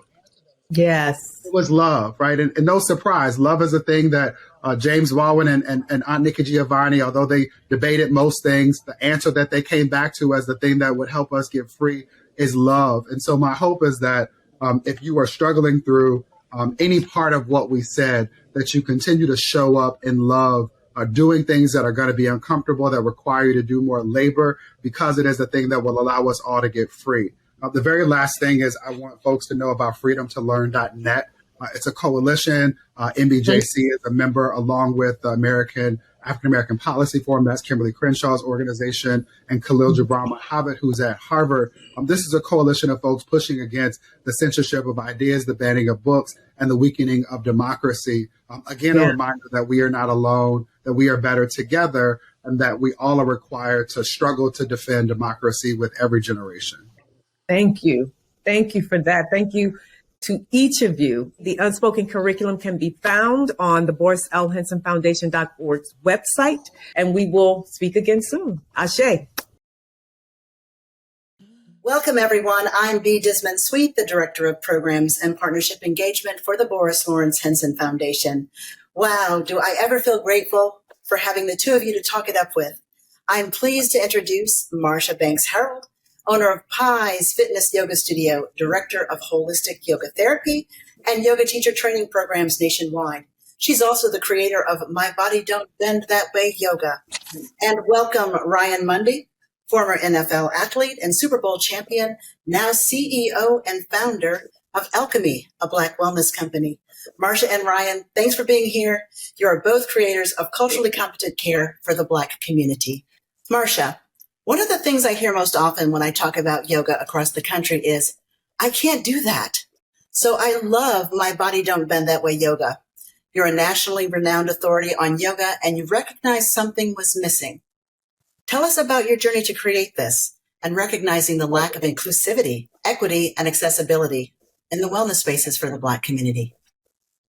Well, thank you so much for having me here today. Definitely, I created My Body Don't Bend That Way because I found that when I showed up in different wellness spaces, there was a lack of inclusivity in terms of size, flexibility, and what happened was I didn't feel welcome. So what I did was open up my own space. As an electrical engineer, executive leader, I found that when I hit glass ceilings, the solution was to create your own space.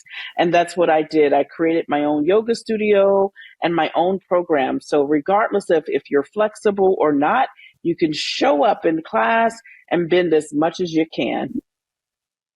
That is so awesome. It's so interesting, the journey that people get to finding like, okay, there's something here to this integrative wellness. Ryan, you have a remarkable journey as well, from former professional football athlete at the highest competitive level, Super Bowl 43, right? Yep. I also read Go Blue. Yeah. Yes, Go Blue. And now you're the founder and CEO of one of the most talked about, revolutionary and inclusive applications for Black health, mental health, and the whole mind-body wellness connection. Tell us what drove you to create Alchemy, Care for the Culture. What was missing that you knew the community needed? Yeah, and thank you. I'm really excited to be a part of this conversation. But basically, Alchemy was born from my personal experience. You talked about me having the access and experience to, frankly, world-class facilities, coaches, modalities, knowing how to take care of myself.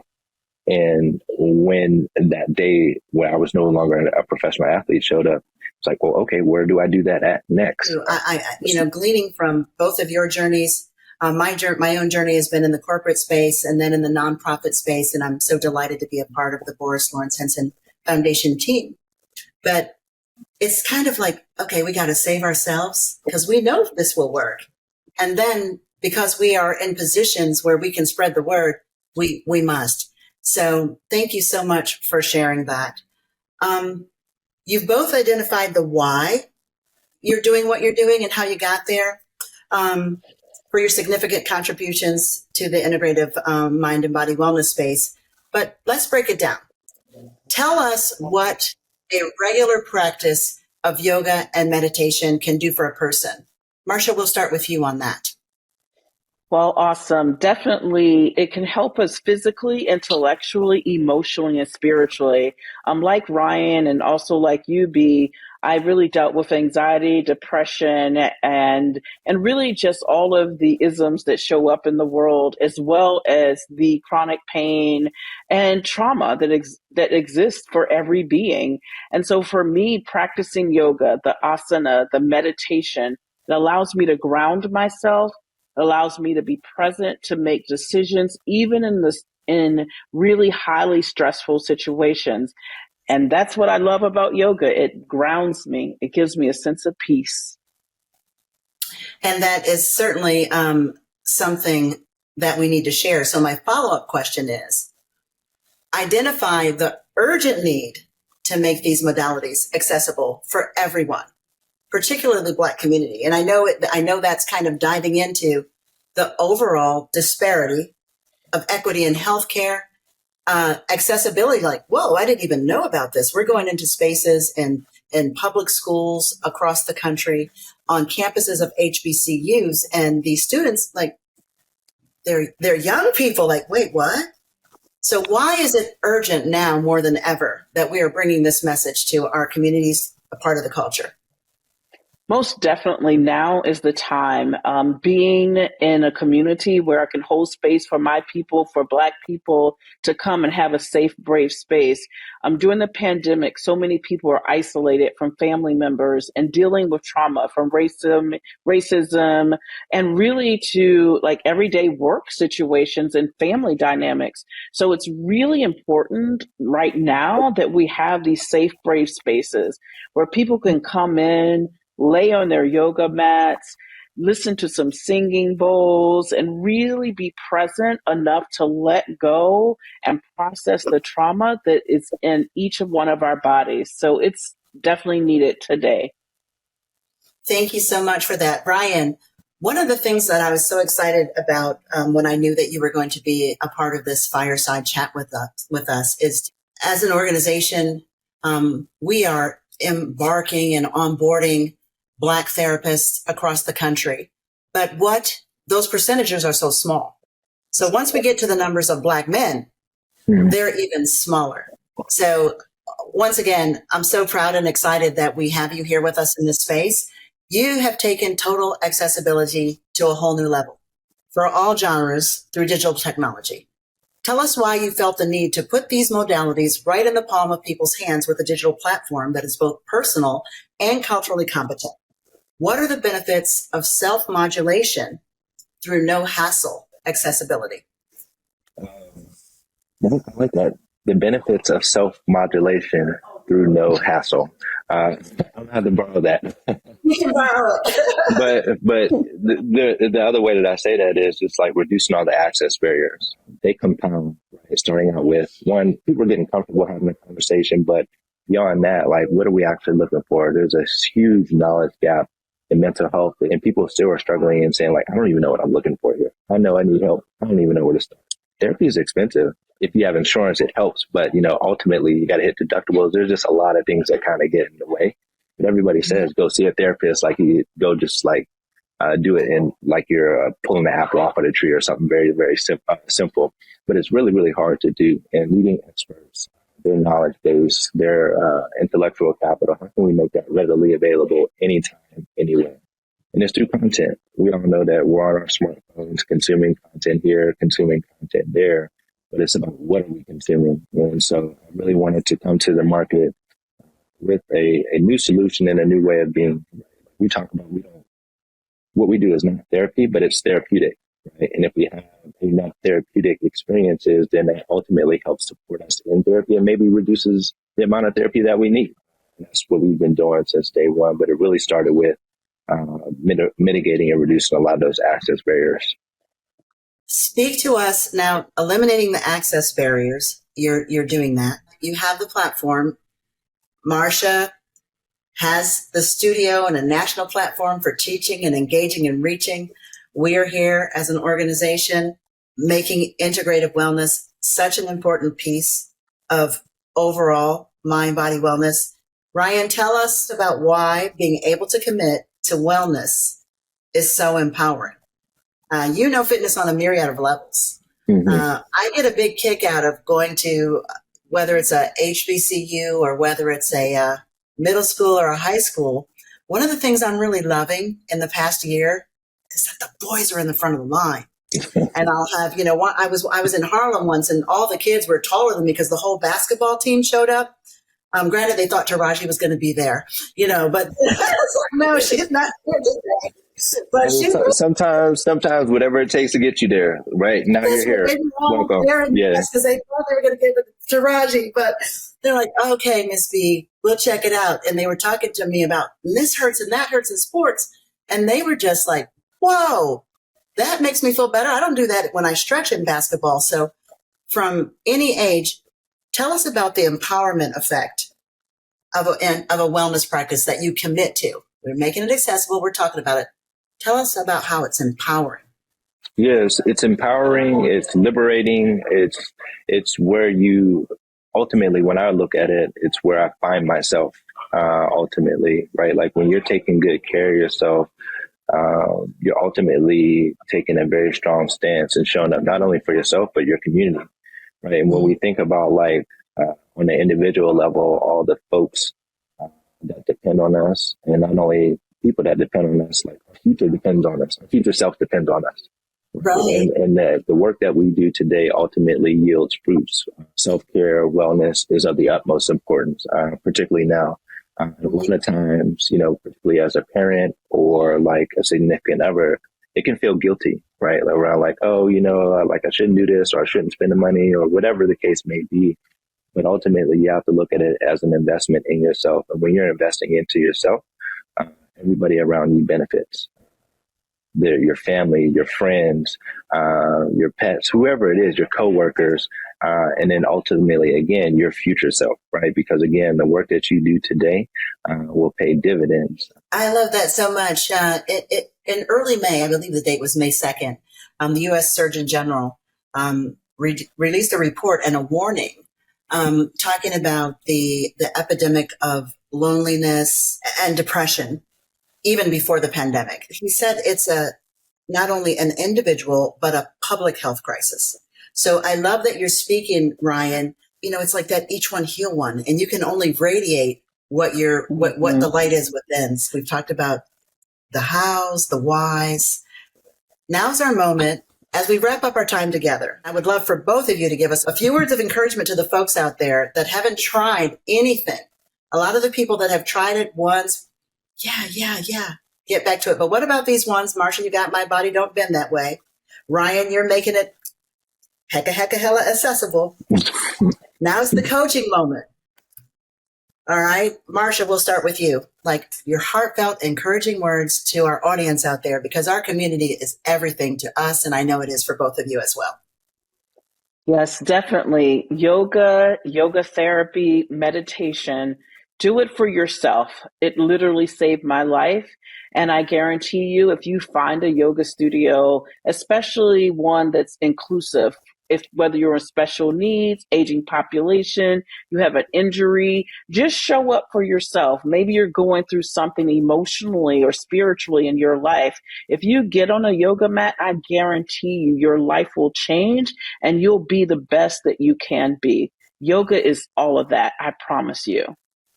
Oh, if I wasn't already doing it, I would be right there, sis. Ryan, your turn. And you're most gentle, because I know, we got the hustle culture. People think football, everything's, like burpees and orange. No, and you're most gentle but urgent coaching message to the people about getting into the total mind-body connection. Your turn. I would open with a question, and that question would be, how do you put a heavy weight down? The answer is you just drop it. And a lot of times people overcomplicate or overthink, or am I doing this right? As it relates to taking good care of yourself, or talking about I don't have the time. You have to make the time. And ultimately too, and that's why I mentioned around the heavy weights, we're carrying a lot of baggage, a lot of things that we don't need. right? So things that we need to put down and make space to prioritize ourselves, right? And because space is ultimately that creates the room, the agency, the peace, not only externally, but ultimately internally as well, right? So we have to make sure that our plate is clear, or we have a room and agency to actually partake in these activities. And it's not always the time, but it's also about like the mindset too. Create space in your mind, create space in your heart, create space in your soul to receive it. Because that's where the real journey is, right? And that's where like you really need to have the space so that you can sow a really great seed on fertile ground and start to grow. It's not about the clock time. It's about the time inward and within your mind. Are you ready for that? Did you make space there? Did you make time there? Because that's ultimately what really matters. And that's what's most important. That's awesome. So I'm going to steal one back from you because you got one from me. And that's like, what do you do with the heavy weight? Put it down. Put it down. Don't even think about it. Just put it down. Simple. So simple. Okay. So we're doing our thing. Marcia, you got big things going on in Old Town Alexandria. I'm blessed to be a neighbor. Expansion, growing, putting the word out there. Ryan, amazing. Kudos to you once again. Thank you. Big growth. So, okay, these are busy lives. You know, I'm running too. We're doing everything. Everyone on my team. We're a small but mighty team. Yeah, we're doing it together. We're doing it together. I mean, that's what's most important. We're doing it because I'll tell you this. Yeah, it is not as you all know, it is not easy, and together is very important. Together is important, and I mean, I don't know how anybody out there, listeners out there, our beloved community, how can you not get to a mat or just get to a space? You don't even need a mat. We know this, or just check out Integrative Wellness Alchemy. Come on now, there's so much love right here. So real quick before we go, tell me your one go-to thing. Don't say my yoga mat, because we're talking about you don't need a mat. So just that one thing that you've learned from your own personal integrative wellness practice that always just brings you back in 5 minutes when you're like, oh, I need to get my head together to deal with that. What do? We'll let Ryan go first, Marcia, because you usually have. I try to stop thinking and be present. And what I mean by that is more times than not, when we're thinking, we're either thinking about the past or the future. Neither one of them is right now.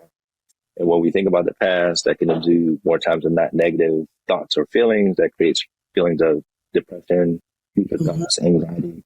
Neither one of them, again, are happening right now. So when I feel like that, I just have to take a moment, stop thinking, and just be.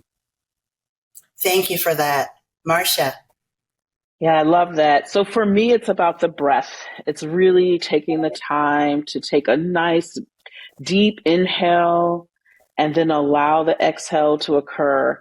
And once I'm more settled, I connect with my community. I talk to people. That makes me feel so much better. So really, I love the power of breath and connecting.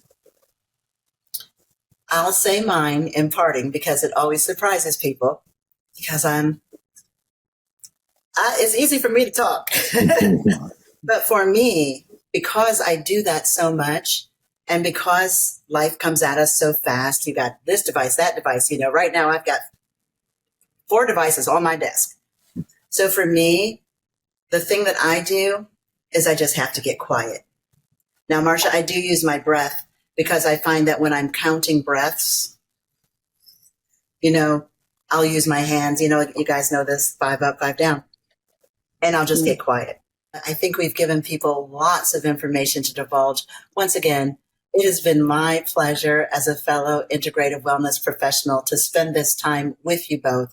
I'm both so happy and so proud on behalf of everyone at the Boris Lawrence Henson Foundation. We're grateful for your work in the community. Keep getting up. Keep doing what you do. Joy is revolutionary. And Ryan, like you said, we are so in this together. And thank you to everyone out there that tuned in. Thank you. Blessings. Thank you. Blessings. Has anyone told you you were amazing today? Well, let me be the first to tell you, even if you don't feel like it, you are amazing. Hello and happy Black Mental Health Professionals Day. My name is Janine Liebert. I'm the Chief Social Impact and Communications Officer at BET, and I couldn't be happier to join everyone here today to congratulate and thank all of the incredible community of healers. I could not be more proud to stand in partnership with the Boris Henson Foundation and with the incredible leaders and visionaries, Tracie Jenkins and Taraji P. Henson, to celebrate all of you, everything that you do for our community, and everything you do to help us actualize joy. Thank you from all of us here at BET. I felt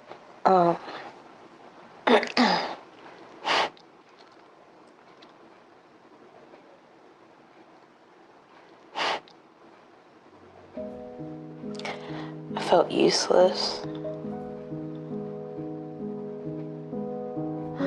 and like nothing mattered. I still feel that way sometimes, like nothing matters. Moments where I'm supposed to feel beautiful and light and airy and confident, I just feel small and brittle and on the brink of breaking, far more often than I care to admit. And I didn't always feel this way. There were times in my life where I had a full sense of abandon whenever I was dancing on stage. It was the most freeing experience, and still to this day it is, but it's become more therapy than anything else. Because I get caught up in my own head, I get caught up in my own heart, and I am unable to really find that peace within myself. Like something's always rattling in my chest. Like I can't. Like I can't take a deep breath. And I just want to scream at the top of my lungs.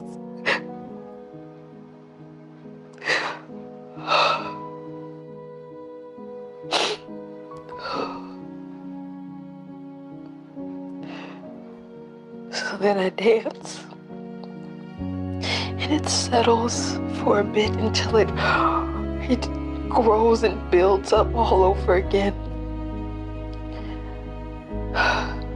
One of my biggest fears is imploding and just becoming a void. I feel like that's happened a lot in my life.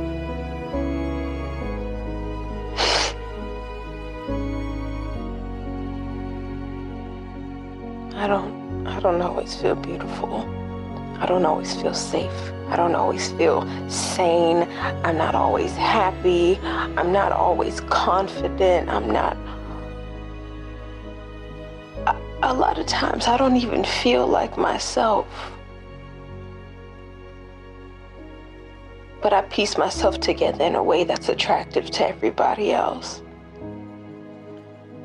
When I felt as though I was the most in love was when I felt the most dishonest with myself. Being torn down and then tearing myself down.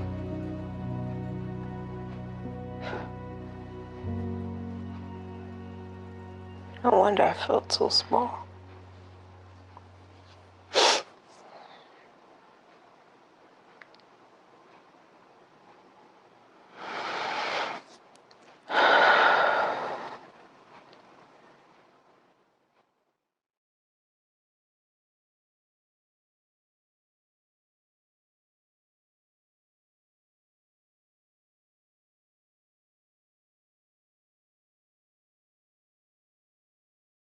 The beautiful performance we just watched is called Reflections and was choreographed and performed by dancer and mental health advocate Jessica A. Pinkett. I can feel the virtual applause lighting her up for that moving piece. Thank you, Jessica. Our next panel discussion is moderated by Dr. Spirit, licensed therapist, owner, and founder of T2S Enterprises, a behavioral healthcare firm working to develop sustainable interventions and recovery within historically marginalized communities. Being Superhuman also features none other than our pioneering, award-winning, changing the game all the time for the good founder, Tracie P. Henson. Tracie and Spirit will be conversing with author, speaker, and licensed therapist Jay Barnett. They will explore the pressure of competition, keeping up an image, and a host of other unrealistic expectations on young people, or any of us for that matter, often directly causing self-judgment, anxiety, and loneliness in the hustle culture for success. Let's go there now and check it out. Hello, and welcome back to our final symposium of the evening. You know we save the best for last, don't you? Although the others were quite tremendous, it's simply that I am so excited to have the opportunity to sit with these two amazing human beings. So welcome back to the Can We Talk Symposium and Joy Awards for the final time tonight, as we talk on this symposium about what it means to be superhuman, the mental health impact on young artists, scholars, advocates, and athletes. And joining me now is the very heartbeat of our organization. Please welcome Tracie P. Henson and my colleague and dear sweet friend, Mr. Jay Barnett. Hello to you guys. Hello, how are you? How are you doing, Dr. So Spirit? great. Hey, it's so great to see you guys. I have been waiting to talk to you. And I guess let me say welcome to everybody who's joining us. And thank you all for being here with us tonight as we dive into this topic. It's definitely one where we are seeing really a slight shift in the hustle culture to messaging from industry leaders like you, Tracie, as well as former athletes and therapists like you, Jay, and of course others who are doing our very best to drive the message around self-care and preservation to audiences everywhere. You know, it's a different pressure to be great and superhuman, isn't it, when it comes to high performance athletes and scholars and advocates and celebrities? Because that raw passion that we begin with as young people, it can quickly turn into by any means necessary. And to maintain that image of success to please our fans, our families, coaches, industry folks, and friends, all of that can be a whole lot. So tonight we're going to explore exactly what it's like to succumb to that pressure to be superhuman, with that whole the show must go on and the game must be played no matter what mentality. Because the reality is, you know, as we know, the desire to even try to be superhuman is not good for our mental health. And our young people feel this pressure now more than ever. Enter social media. So Tracie, first of all, thank you, and just thank you for founding the Boris Lawrence Henson Foundation, because none of us would be here without your courageous advocacy. And I wanted to ask you, let's start here, relative to the importance of mental health and wellness in the Black community, with you as the founder of BLHF. You recently were very public about being unhappy, and you were also very public about doing something to take care of yourself. And so I want to ask you tonight, what are your initial thoughts about why this idea that the show must go on is not only damaging to performers or to athletes, but also to the audiences setting up these kinds of expectations? Well, first of all, it's unrealistic. I mean, that's why we have weekends. That's why we have to go to bed and give our body a rest. These are things that biologically we have to do, or we will succumb to illness. And so it's literally, it's not real. It's a fantasy. It's BS, because you will hit a wall. And it seems like it's easier to have that kind of mentality when you're young, because you're so hungry and you're so new and you're so excited.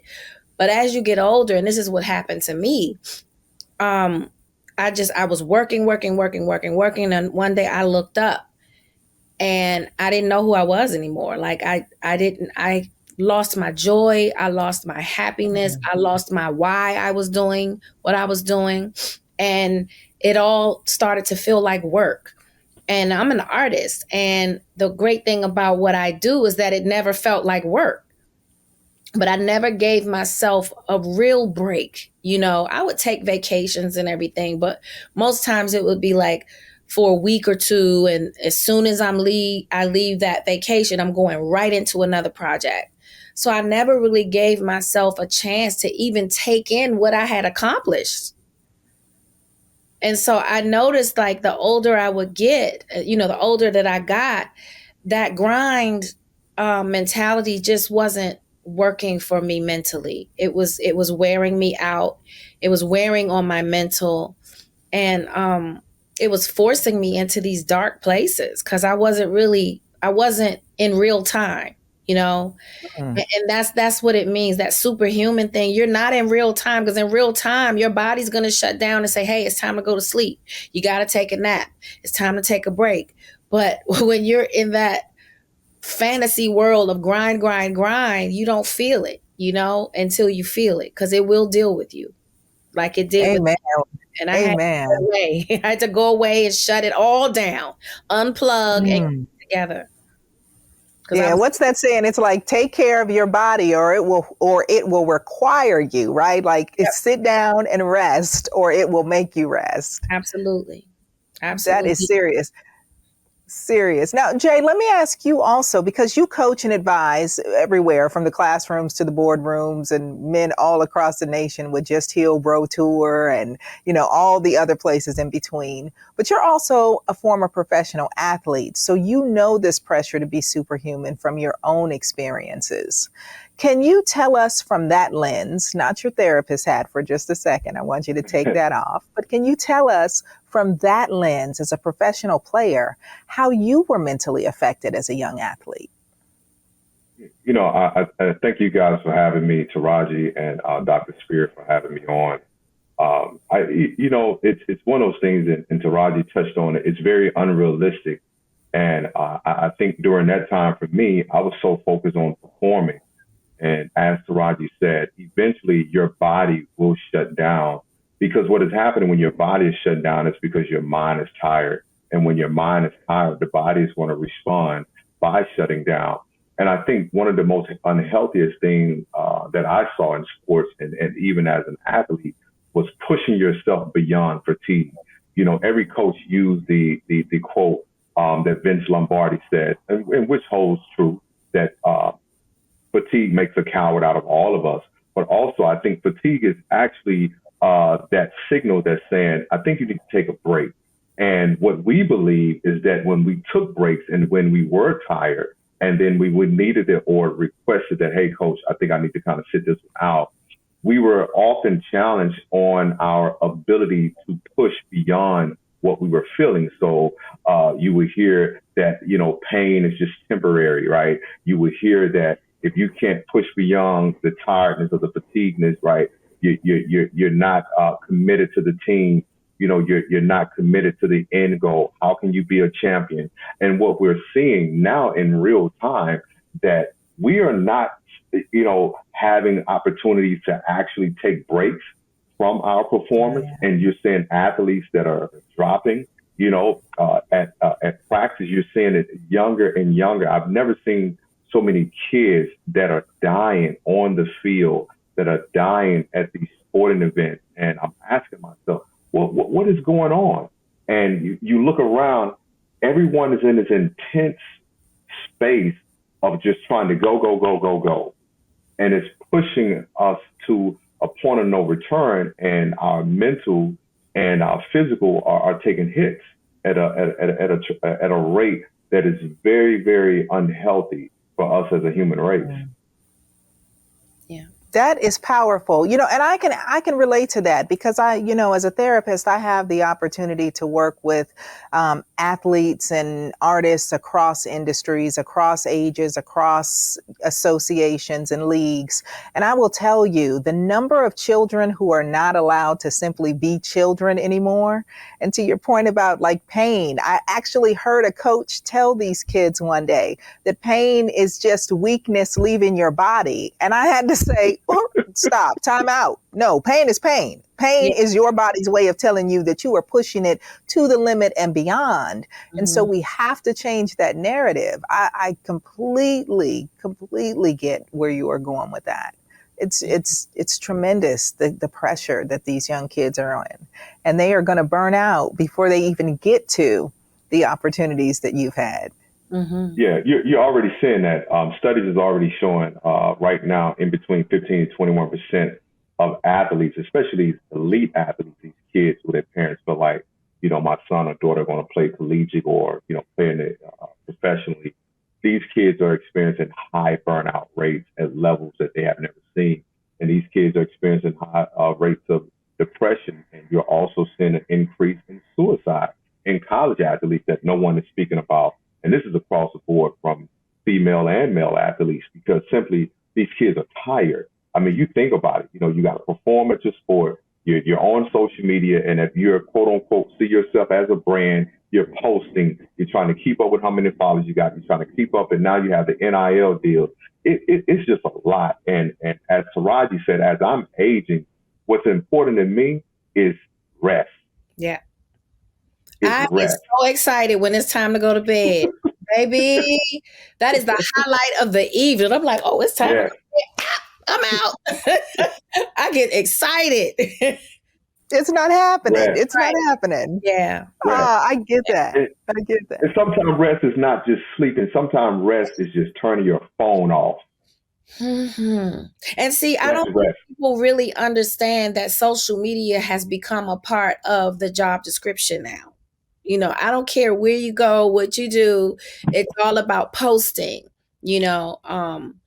I remember before Twitter had really come out, we didn't have to worry about posting, but now it's a requirement to help promote whatever it is. Right? From what you ate to the bad day that you're having, look at me crying, to the stress, like everything is documented. But I'm saying now. as a job, as your job, like as an actor, I am required to post about the projects and during the day on set. It's just like, it's too much. It's too much. It's enough to have to work these long 18-hour days. And as I'm portraying these characters, I'm taking on their trauma, right? And sometimes triggering my own. And then I have to share with the world what I'm doing. Like once before, you just went to work, you went to set, and everybody would have to wait until the project was done to go and see it. But now we're like we're live tweeting and posting about what we're working on before the project is even out. It's become too much. And then our children are watching us as adults, and then they feel the pressure to follow suit as they think this is the way to go. Yeah. So then, Taraji, let me ask you this then, because with that in mind, I mean, you are absolutely beloved by like millions of fans and followers. You talk about social media, and you have this remarkable ability to relate to our community in ways that most people just don't. So I'm curious then for you, like what advice do you offer to those of us that are not celebrities or high performance athletes like Jay about just the pressure to be superhuman as a result of those expectations that are placed on them? Like maybe it's the single mother or it's the only child who carries that burden. What would you say to them as they are struggling to figure out how do they stay afloat in all of the craziness that is now social media and just trying to keep up? First of all, take the cape off, burn it, throw it away. It's not real. Watch a Marvel movie if you want to see a superhero, champion for yourself. If you don't feel like it, don't do it. I don't care what it is. If a friend calls and say, hey, let's go out, and you don't feel it, don't do it. Listen to yourself. Stop, ground yourself, breathe, inhale, exhale, breathe with intent, and really listen to yourself and honor yourself. Because no one's going to do it for you. Your friends are going to go and keep going. As long as you keep going, they're going to keep going. And then when something happens, then everybody, takes notice. But until you speak up, you have to take up for yourself. Like, if I don't feel it, I'm not going. If the phone rings and I don't feel like talking, I'm not going to answer. And that's not being mean or rude. That's honoring myself. And I owe that to myself. And the older I get, the less I answer the phone. I have a signal. love it. I'll be like, I'm going out tonight. We could go, because literally to me going out is a nice meal. And I have a signal, my body, and it does it instantly. I'll start rocking. And now my friends know, she ready to go home. That's me. I'm rocking my... Don't come a knocking, huh? Go. And then stop rocking myself to sleep, basically. And that's my body letting me know it's time. It's time. Like, I don't know if it's a nervous tick, but I will start rocking. And that's my signal to say, hey, I think I've exhausted my time here. It's time for me to go take care of me. Ooh, those self-soothing behaviors, when your body just starts to build up, that rock just kind of, that stymie, it helps you. Oh, I could talk about that forever. Okay, wait. So Jay, I got to ask you too, because I know we are so short on time and I want to get all this in, but let me ask you about this in your new series, right? Because you have this great, amazing new series that you're working on, Walk a Mile in My Shoes. And you speak with athletes and performers, among other folks, about their mental health challenges. And I want to know, is the advice that you give to a top performing athlete any different than the advice you give to, I don't know, say a struggling young Black child trying to do their best in school, taking exams, for instance? I think it's a tad bit different based on the environments, but I think the similarities of the practice of the methods are all the same. I think there are tools that can be transferable, whether you're a pro athlete or whether you're the child, just trying to work your way through school and you're struggling. And one of the things I always challenge everyone is to understand when you're at capacity, to understand when you have reached your level, like, you know what, let me close the book. I'm in this doctoral program and I've shared this with somebody. And they says, well, how do you do all this stuff? And you're traveling, you're in this doctoral program. I have learned that there are times when I have to close my laptop. It's like, I have nothing else to give to this paper and I'll pick it up tomorrow. And I think that we have this dissonance within us as humans, as Roger's speaking about it, with social media. It's just like, even when somebody's booking me to speak, I often feel the pressure. Hey, make sure you post. Mm-hmm. Hey, make sure you put this in your story, and so, and I'm the type of person is that I kind of, dance at my own beat. And so it's like, I won't post them when they want me to, because it's like, there's other things that are going on, but I'm like, I'm going to post it because I don't want it to kind of get lost in everything else. But it's also understanding what honors me. And going back to what Roger said earlier, what is the why? And that acronym for me, it's what honors you, whether you're a professional athlete, whether you're a student, what honors you? What is that thing that you need for you? And sometimes it's just to step away from something and say, let me give this a break. And I think if we look at these characters and these superhumans that we see in the movies, just like Superman, he had a booth.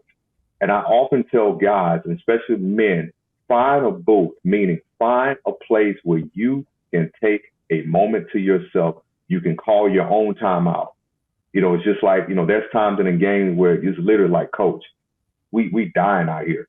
You know what I mean? We're dead. We need to call the time out. And so I think it's important for all of us to learn and to teach these kids when to call a time out for themselves. And that's sometimes these kids, we need to, when you need to go tell the teacher, hey, Miss Johnson, I need to step out in the hall for a little bit. It's a little bit much right now, because what this is doing is this is preparing them also to understand how to use their voice and not to be these individuals that are people pleasers, these individuals that exerting themselves to this end. Then everyone says, oh, what happened? He had a nervous breakdown, or she just, it's really time for us to really push a narrative of being a human and not trying to be a superhuman. Yeah. Mm-hmm. Yes. Well, so then let me ask you, Jay, with that in mind, what would you say is missing in training young athletes and high performers to really address those pressures that are placed on them? Like, is there something that you might have appreciated as a young athlete that you think they could benefit from today? Yeah, the guilt of not taking breaks, easy. Mm-hmm. The guilt of taking breaks, the guilt of pausing. And I like to call my pause is holy. It's sacred. Mm-hmm. You know what I mean? So these guys, they come out of season, they may take a week off and they're right back in it. So their body don't get a break. If you got a spouse, they don't get a break because it's hard to transition out of in season into the off season because you still kind of in that programming. And so, but you see that with people at work, they leave work and bring work home. And what I like to say, home has to be a place where you check out and you're not checking in into another workplace, you know? And so that's what I would say. It's the guilt of pausing because you hear this, somebody else is working right now while you're taking a break. Man, let them work. Come on. Somebody is up at the wee hours getting it while you sleeping. While they sleep, I grind. While they sleep, I grind. That's not honoring yourself. You need to be asleep too. So that's a great point. So then, Tracie, I'll ask you the same thing as an artist. Like, do you feel that you were prepared through the training to deal with the ups and downs in the industry, especially as a Black woman? And then, you know, to that point, like, what should training programs consider adding to their curriculums as they prepare artists for that grind culture? Absolutely not. I was not prepared. You know, you learn as you go. I just wish when I was at Howard, yes, we did amazing shows and plays and incredible productions. Even got to go to Hong Kong with the cast, with the production of Dreamgirls. Never been outside of the country. It was amazing. But that's a lot of work, you know, and we would be in those tech rehearsals and they would go into the wee hours of the morning and you would see students passed out in the hallway on a note on book bags and still have to get up and go to class the next day. I just wish there were moments where we wouldn't push so hard. Yes, we got to tech. Yes, we got to get this show up on its feet. But where's our moment to break? Where's the meditation? Can we have a sound bath, maybe, you know, some sound healing in between, you know, a moment to just gather ourselves again to catch that second wind so we can get through the rest of this tech rehearsal. You know, I just wish it was a part of the curriculum. I wish I was something that I didn't have to teach and myself later on in life, how to meditate and do yoga and take care of myself from the inside out. I wish that was a part of the curriculum. Because in this madness and trying to keep myself and hold myself together in this industry, I had to find it for myself, you know, meditation and, you know, learning when to say no. I had to learn that, but no one sat me down and said, you know, take care of yourself. You know, you don't have to do everything. I thought I had to say yes to everything. I had to learn later on in life and in this industry that no was the most powerful word that I had. The most powerful tool that I could use was the word no. I learned that later on, much later. Mm-hmm. So see, now we're talking those coping strategies, and those are all those healthy, effective ones. So that's a great segue into this idea about those ineffective ones or the unhealthy ones, the substance abuse stuff. Mm-hmm. And so, you know, Jade, let's just be real, because a lot of our young folks, our creatives, the advocates, athletes, so many people sometimes turn to substance use or, you know, any other type of use, if we will just be real, because there's so many ways to self-medicate as ways to just deal with a lot of the depressive disorders, because they feel the disappointment if they don't meet the expectations of what mom and dad wanted them to be. They can become withdrawn, and parents are kind of at a loss oftentimes as what to do when the kids are struggling. And so I'm curious, what is some advice that you might give to parents or guardians or even coaches to help young people get the help that they need if they find that they are engaged in some unhealthy self-medicating behaviors? Yeah, one of the advice that I would really want to echo is really focusing more on developing the person rather than the skill or the athletic ability. You know, even when we're looking at coaches, they're so focused on how fast these guys can get, how big we want him to get in the off season, or parents are focusing on, I want you to get this A, and you need to have this GPA. And I think we need to place more emphasis on focusing on building the person. We are so focused on building personas, and these personas are killing the person. And so I think the advice is, let's focus on how does he or she manage their mental health while they're pursuing their athletic pursuits or pursuing their scholastic pursuits. What is that process for them?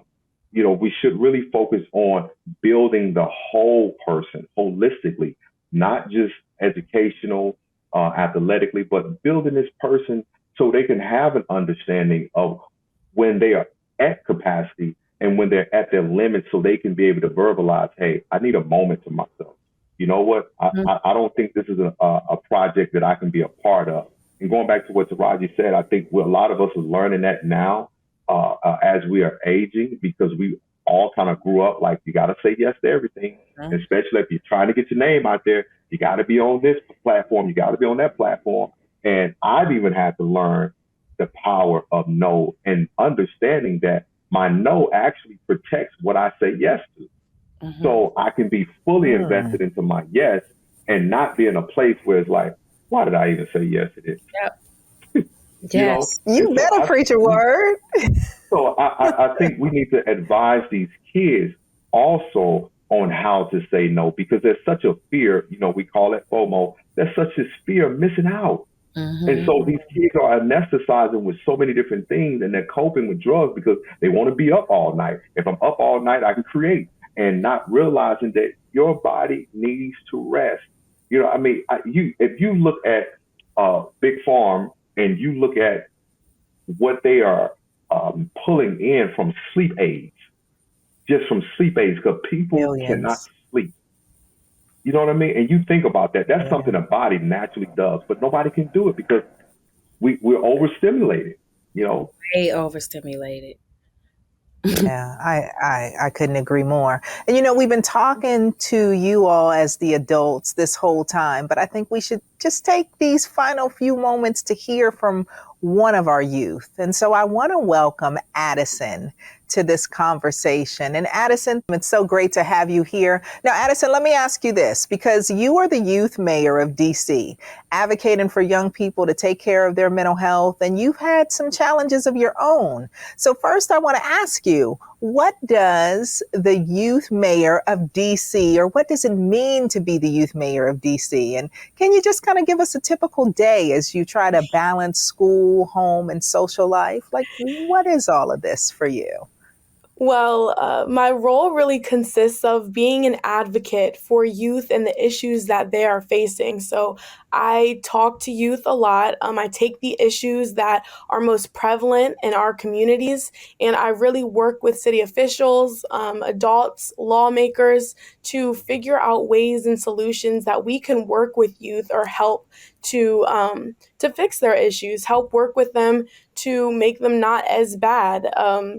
And so a typical day for me, it is, when I tell you, this is an all day, everyday thing, especially this month, Mental Health Awareness Month. Mental health is really a topic that is very near and dear to my heart. And so I have been spending this month on a speaking tour to different DC public high schools where I'm going and trying to end the stigma around the conversation, helping other kids understand that it is okay not to be okay. I think especially the Black community. So I've been going to different DC public high schools. And so a lot of the students that I'm speaking to are African American.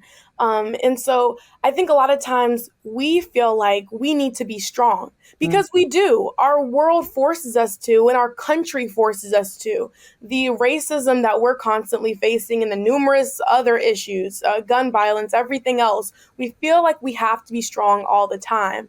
But when it comes to our mental health, the strength comes from you admitting that you are not okay and seeking out help. I personally think that takes a lot of strength, a lot of courage from an individual. And so I've been going around to schools kind of trying to help other youth, other teens specifically, who are most prone to mental health issues, understand that. But yeah, it's a very busy schedule to answer your question. And it's Addison, let me ask you this though, because that is a very huge undertaking that you are doing at such a young age. And, with Jay and I as therapists, we know how heavy this lift can be. And Tracie overseeing this organization, we know how heavy this lift can be. How do you manage your own mental health under all of the pressure that comes with the work that you're doing? Well, specifically over COVID, I discovered that I enjoy painting. I take the time to, like was stated earlier, put my phone away, get myself out of all of the distractions of the world, focus my time and energy on something that is calming, enjoying to me personally, and it helps relieve a lot of the stress and anxiety that I am overcoming or that I am dealing with. And then I've also learned to say no a lot more. That took me a very long time to kind of be able to do. I felt like I have to be superwoman and do everything. Everything felt as important as the next thing. And I had to understand that in order for me to perform my best, in order for me to be at my best for others, I have to take care of myself first. I have to be the best version of myself for everyone else who needs me. And so that means prioritizing myself and being able to say no. And then lastly, I would really just say taking breaks. And what that means is going to the mall, hanging out with friends, doing things that other teens are doing, other youth are doing, and kind of trying to remember that that is still who I am, though I may be very busy. There we go. Being able to remember that is still who I am. And hopefully us adults will do enough of the heavy lifting so that you can enjoy your adolescence just a little bit longer. But I thank you for all the work that you're doing, and we definitely need your voice in the trenches. So thank you. And thank you for joining us tonight as well. Thank you. Woo! I am so excited and fired up because, we can do some work with the youth when they are talking like that. That's great. Well, let me ask you guys as we get ready to wrap up, because I want to honor and respect your time. But, we've heard how Addison manages her mental health under pressure. I'm wondering, can you give us all one of your best tips, Tracie and Jay, around maybe how to deal with pressure from both the external or the internal, maybe a takeaway or two? And, I know from my work as a therapist that often the culprit is the narrative that's in our heads. Mm-hmm. And that can be sometimes just as debilitating as the culprits that are outside in the world. So can you leave us with your best personal anti-pressure or maybe anti-anxiety advice that you give yourselves when that Superman or that Superwoman cape tries to show up and you start to put it on? I just say I'm not in the Marvel comics. There are no special effects in my real life. Everything is happening in real time. And so sit down, take the cape off, throw it in the trash, put it away, put the script and the pen away that you're writing. Because once I realized I was writing these scripts, it was my therapist that showed me that I was writing amazing scripts. I find that taking my shoes off and going outside and grounding myself to the earth really helps, because it really reminds you that this is real. You are here, right now. Planting my feet on the solid earth and grounding myself and intentionally breathing reminds me that it's real time happening. That is so good. Ooh, I need to go take off my shoes and walk in this grass right about now while you're playing. Yes. Well, Jay, how about you? You also, come on, let's just be real. You also have an incredible schedule taking care of others. So what do you tell Jay about the pressure? I've learned to stay present in the moment, not to get ahead of myself.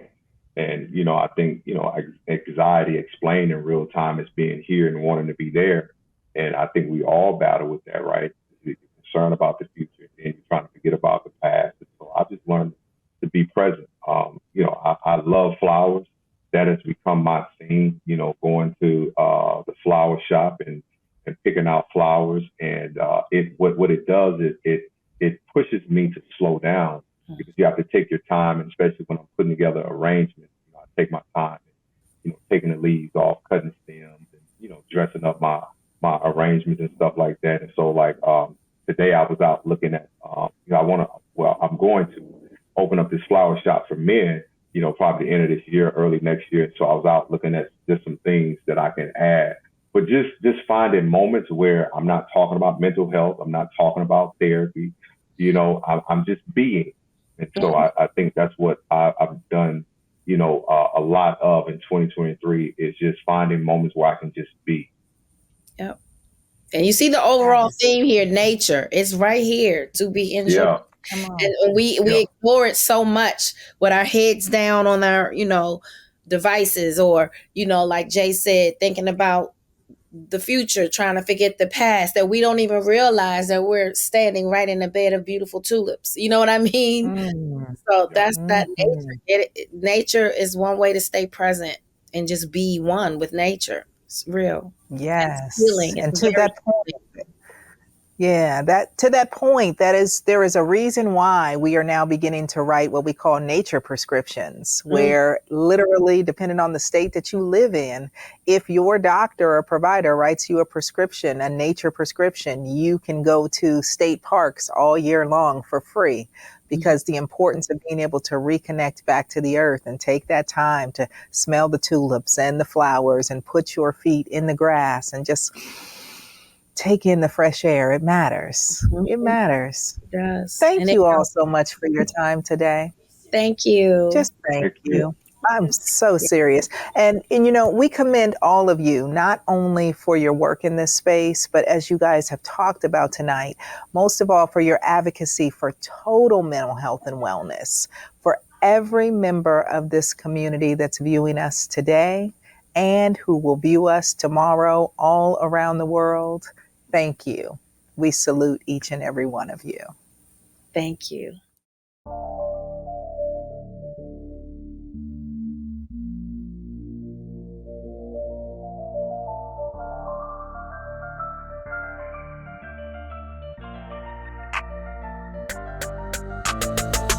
May is Mental Health Awareness Month. I'm Jay Barnett, a mental health expert. Recently, I've partnered with Shoutout to present a mental health series for the month of May titled Walk a Mile in My Shoes. In this series, we're going to dive deep into the lives of individuals from all walks of life, actors, entertainers, athletes. So stay tuned as we take a walk in their shoes. Come walk a mile in my shoes.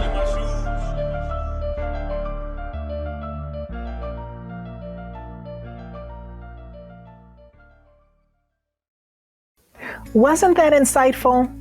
Thank you, Taraji, Jay, and Addison.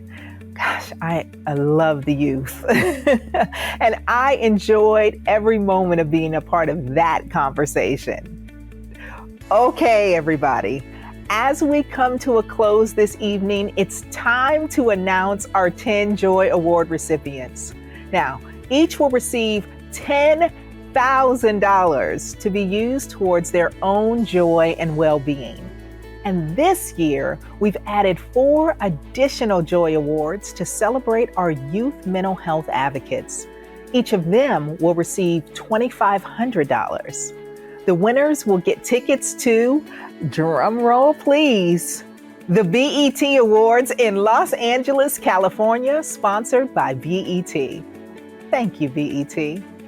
They'll also receive Apple devices supported by Propel. These 14 recipients have gone above and beyond in service for their communities. A culturally competent Black mental health professional, advocate, or integrated wellness practitioner is such a valuable part of this journey. And we cannot get there without you. So let's get to it. Please help me congratulate our 2023 Joy Award recipients. The winners in our Youth Advocates Joy Award category for 2023 are Olalikan Lawal, Tarrant County College, Grand Prairie, Texas. Olalikan was selected for the keen understanding of how to help young adults in inner cities experience equitable access to mental health care. Congratulations, Olalikan. Heaven Olivia Menales, Ocoee High School, Ocoee, Florida. Olivia is a 9th grade student already active as a board member of her family's nonprofit organization, Motivational Visions and Purpose Incorporated. Thank you for your work, Olivia. Rihanna Willis, Surrattsville High School, Clinton, Maryland. Rihanna is advocating for positive mental health as a crucial component to healthy development and the overall quality of life. Congratulations, Rihanna. Your voice is so needed. Tristan Olive, God's Miracle Homeschool, Cary, North Carolina. Tristan is a 13-year-old male student with autism spectrum disorder. He faces many obstacles and he knocks them down with grace and ease. He volunteers in his community at a food pantry and by helping his fellow neighbors with small household projects. Thank you, Grandmother Alexis Pruden, for the nomination. And Tristan, you are our hero number one. Congratulations.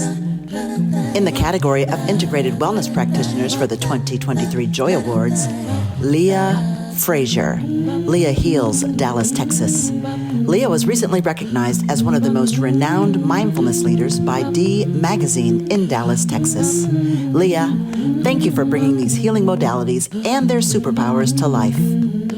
Kayla Harley. The Bee Body Marketplace, Brandywine, Maryland. Kayla is devoted to helping individuals restore balance to body and mind through the connection of breathwork. Kayla, congratulations. We appreciate your joy work. Our 2023 Joy Award winners for their advocacy are Taryn Hill, founder of High Functioning Black Girls, Cincinnati, Ohio. Taryn is a passionate change agent for mental health. She has dedicated her career to advocating for marginalized populations. Thank you for your care to the community, Taryn. Benquisha Milligan, Renaissance Middle School, Fairburn, Georgia. Benquisha believes that everyone has a story, and sometimes adverse behaviors are just a mask for deeper things going on in a student's life. Benquisha, thank you for your care of our youth, our future. It is so important. Martin Sims, founder, We Thrive Foundation, Houston, Texas. Through his work, Martin is on a mission to advocate that athletes learn to manage stress and anxiety by promoting overall well-being and resilience. Martin, congratulations. The 2023 Joy Award winners in the category for mental health professionals are Elise Flunder, Vines Talk Healing, Buffalo, New York. Elise believes that mental wellness should be a lifestyle and that you have to make a conscious decision to make it a priority every day. She has dedicated her career to helping people do just that.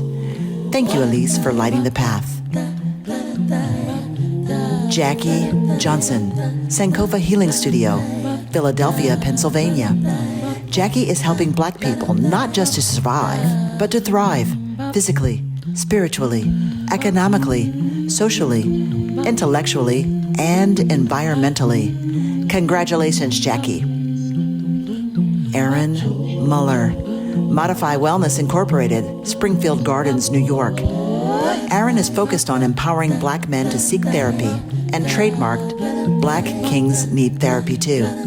Aaron, thank you for helping our men know that there is so much strength in seeking help. Camille Proctor, The Color of Autism Foundation, Beverly Hills, Michigan. Camille has been an advocate creating equitable spaces in employment, education, and the community for autistic and neurodivergent individuals. Congratulations, Camille. Joy truly belongs to everyone. Lisa Savage, Center for Child Development, Baltimore, Maryland. Lisa is a visionary that recognized the need to bridge the gap in mental health services for children in areas lacking access. Lisa, thank you for this important work. Thank you and congratulations to each and every one of you. At the Boris Lawrence Henson Foundation, we could not do this work without you. Once again, congratulations. To find out more about each of our winners, stay tuned to our website. Each of our 2023 Joy Award winners will be featured on BET's digital platform.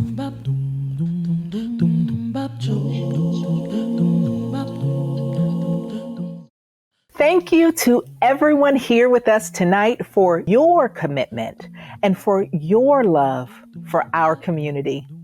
Remember, tomorrow, June 4th, is Black Mental Health Professionals Day. So reach out to a therapist, counselor, teacher, integrated wellness practitioner, advocate, or a pioneering young person and just say thank you. We have a toolkit of graphics in the resource room if you want to get extra creative. It takes all of us to be for us. I'm Dr. Spirit, and thank you again for having me. Now, I'm sending you over to Tracie and Tracie Jade to close us out for the night. Good night. We are often asked by you, supporters of BLHF, how you can get involved. Well, I'm glad you asked. We have an amazing opportunity for all of you to participate this fall in October in cities across the nation. We will host Joy Joints, where teams get together and create moments of conversation and movement with your tribe, from old school double dutch tournaments to city or rural hikes, basketball, you name it. Gather your fellas and your girls. This will be a friendly competition as we raise funds to support all of BLHF's programs. Make sure to sign up on our website if you're interested in bringing your city and your team on board. We are planning to have a good time and so many surprises. And congratulations to our 14 Joy Awards recipients. We look forward to seeing you soon. Thank you, BET, for sponsoring this event and our winners. Thank you, Propel, for providing the Apple devices. I want one. Me too. Thank you to all of our friends and BLHF staff who worked so hard to put this evening together.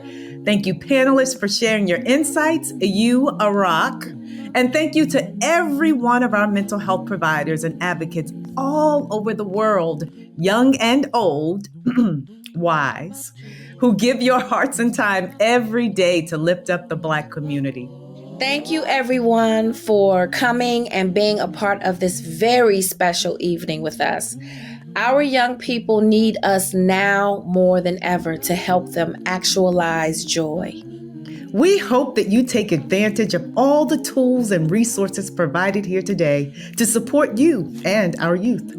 Go back and catch the segments you may have missed when replay is available, which is coming soon. Follow us at BL Henson Foundation on Instagram for updates. We love you all, and remember to choose joy over everything. Good night and God bless.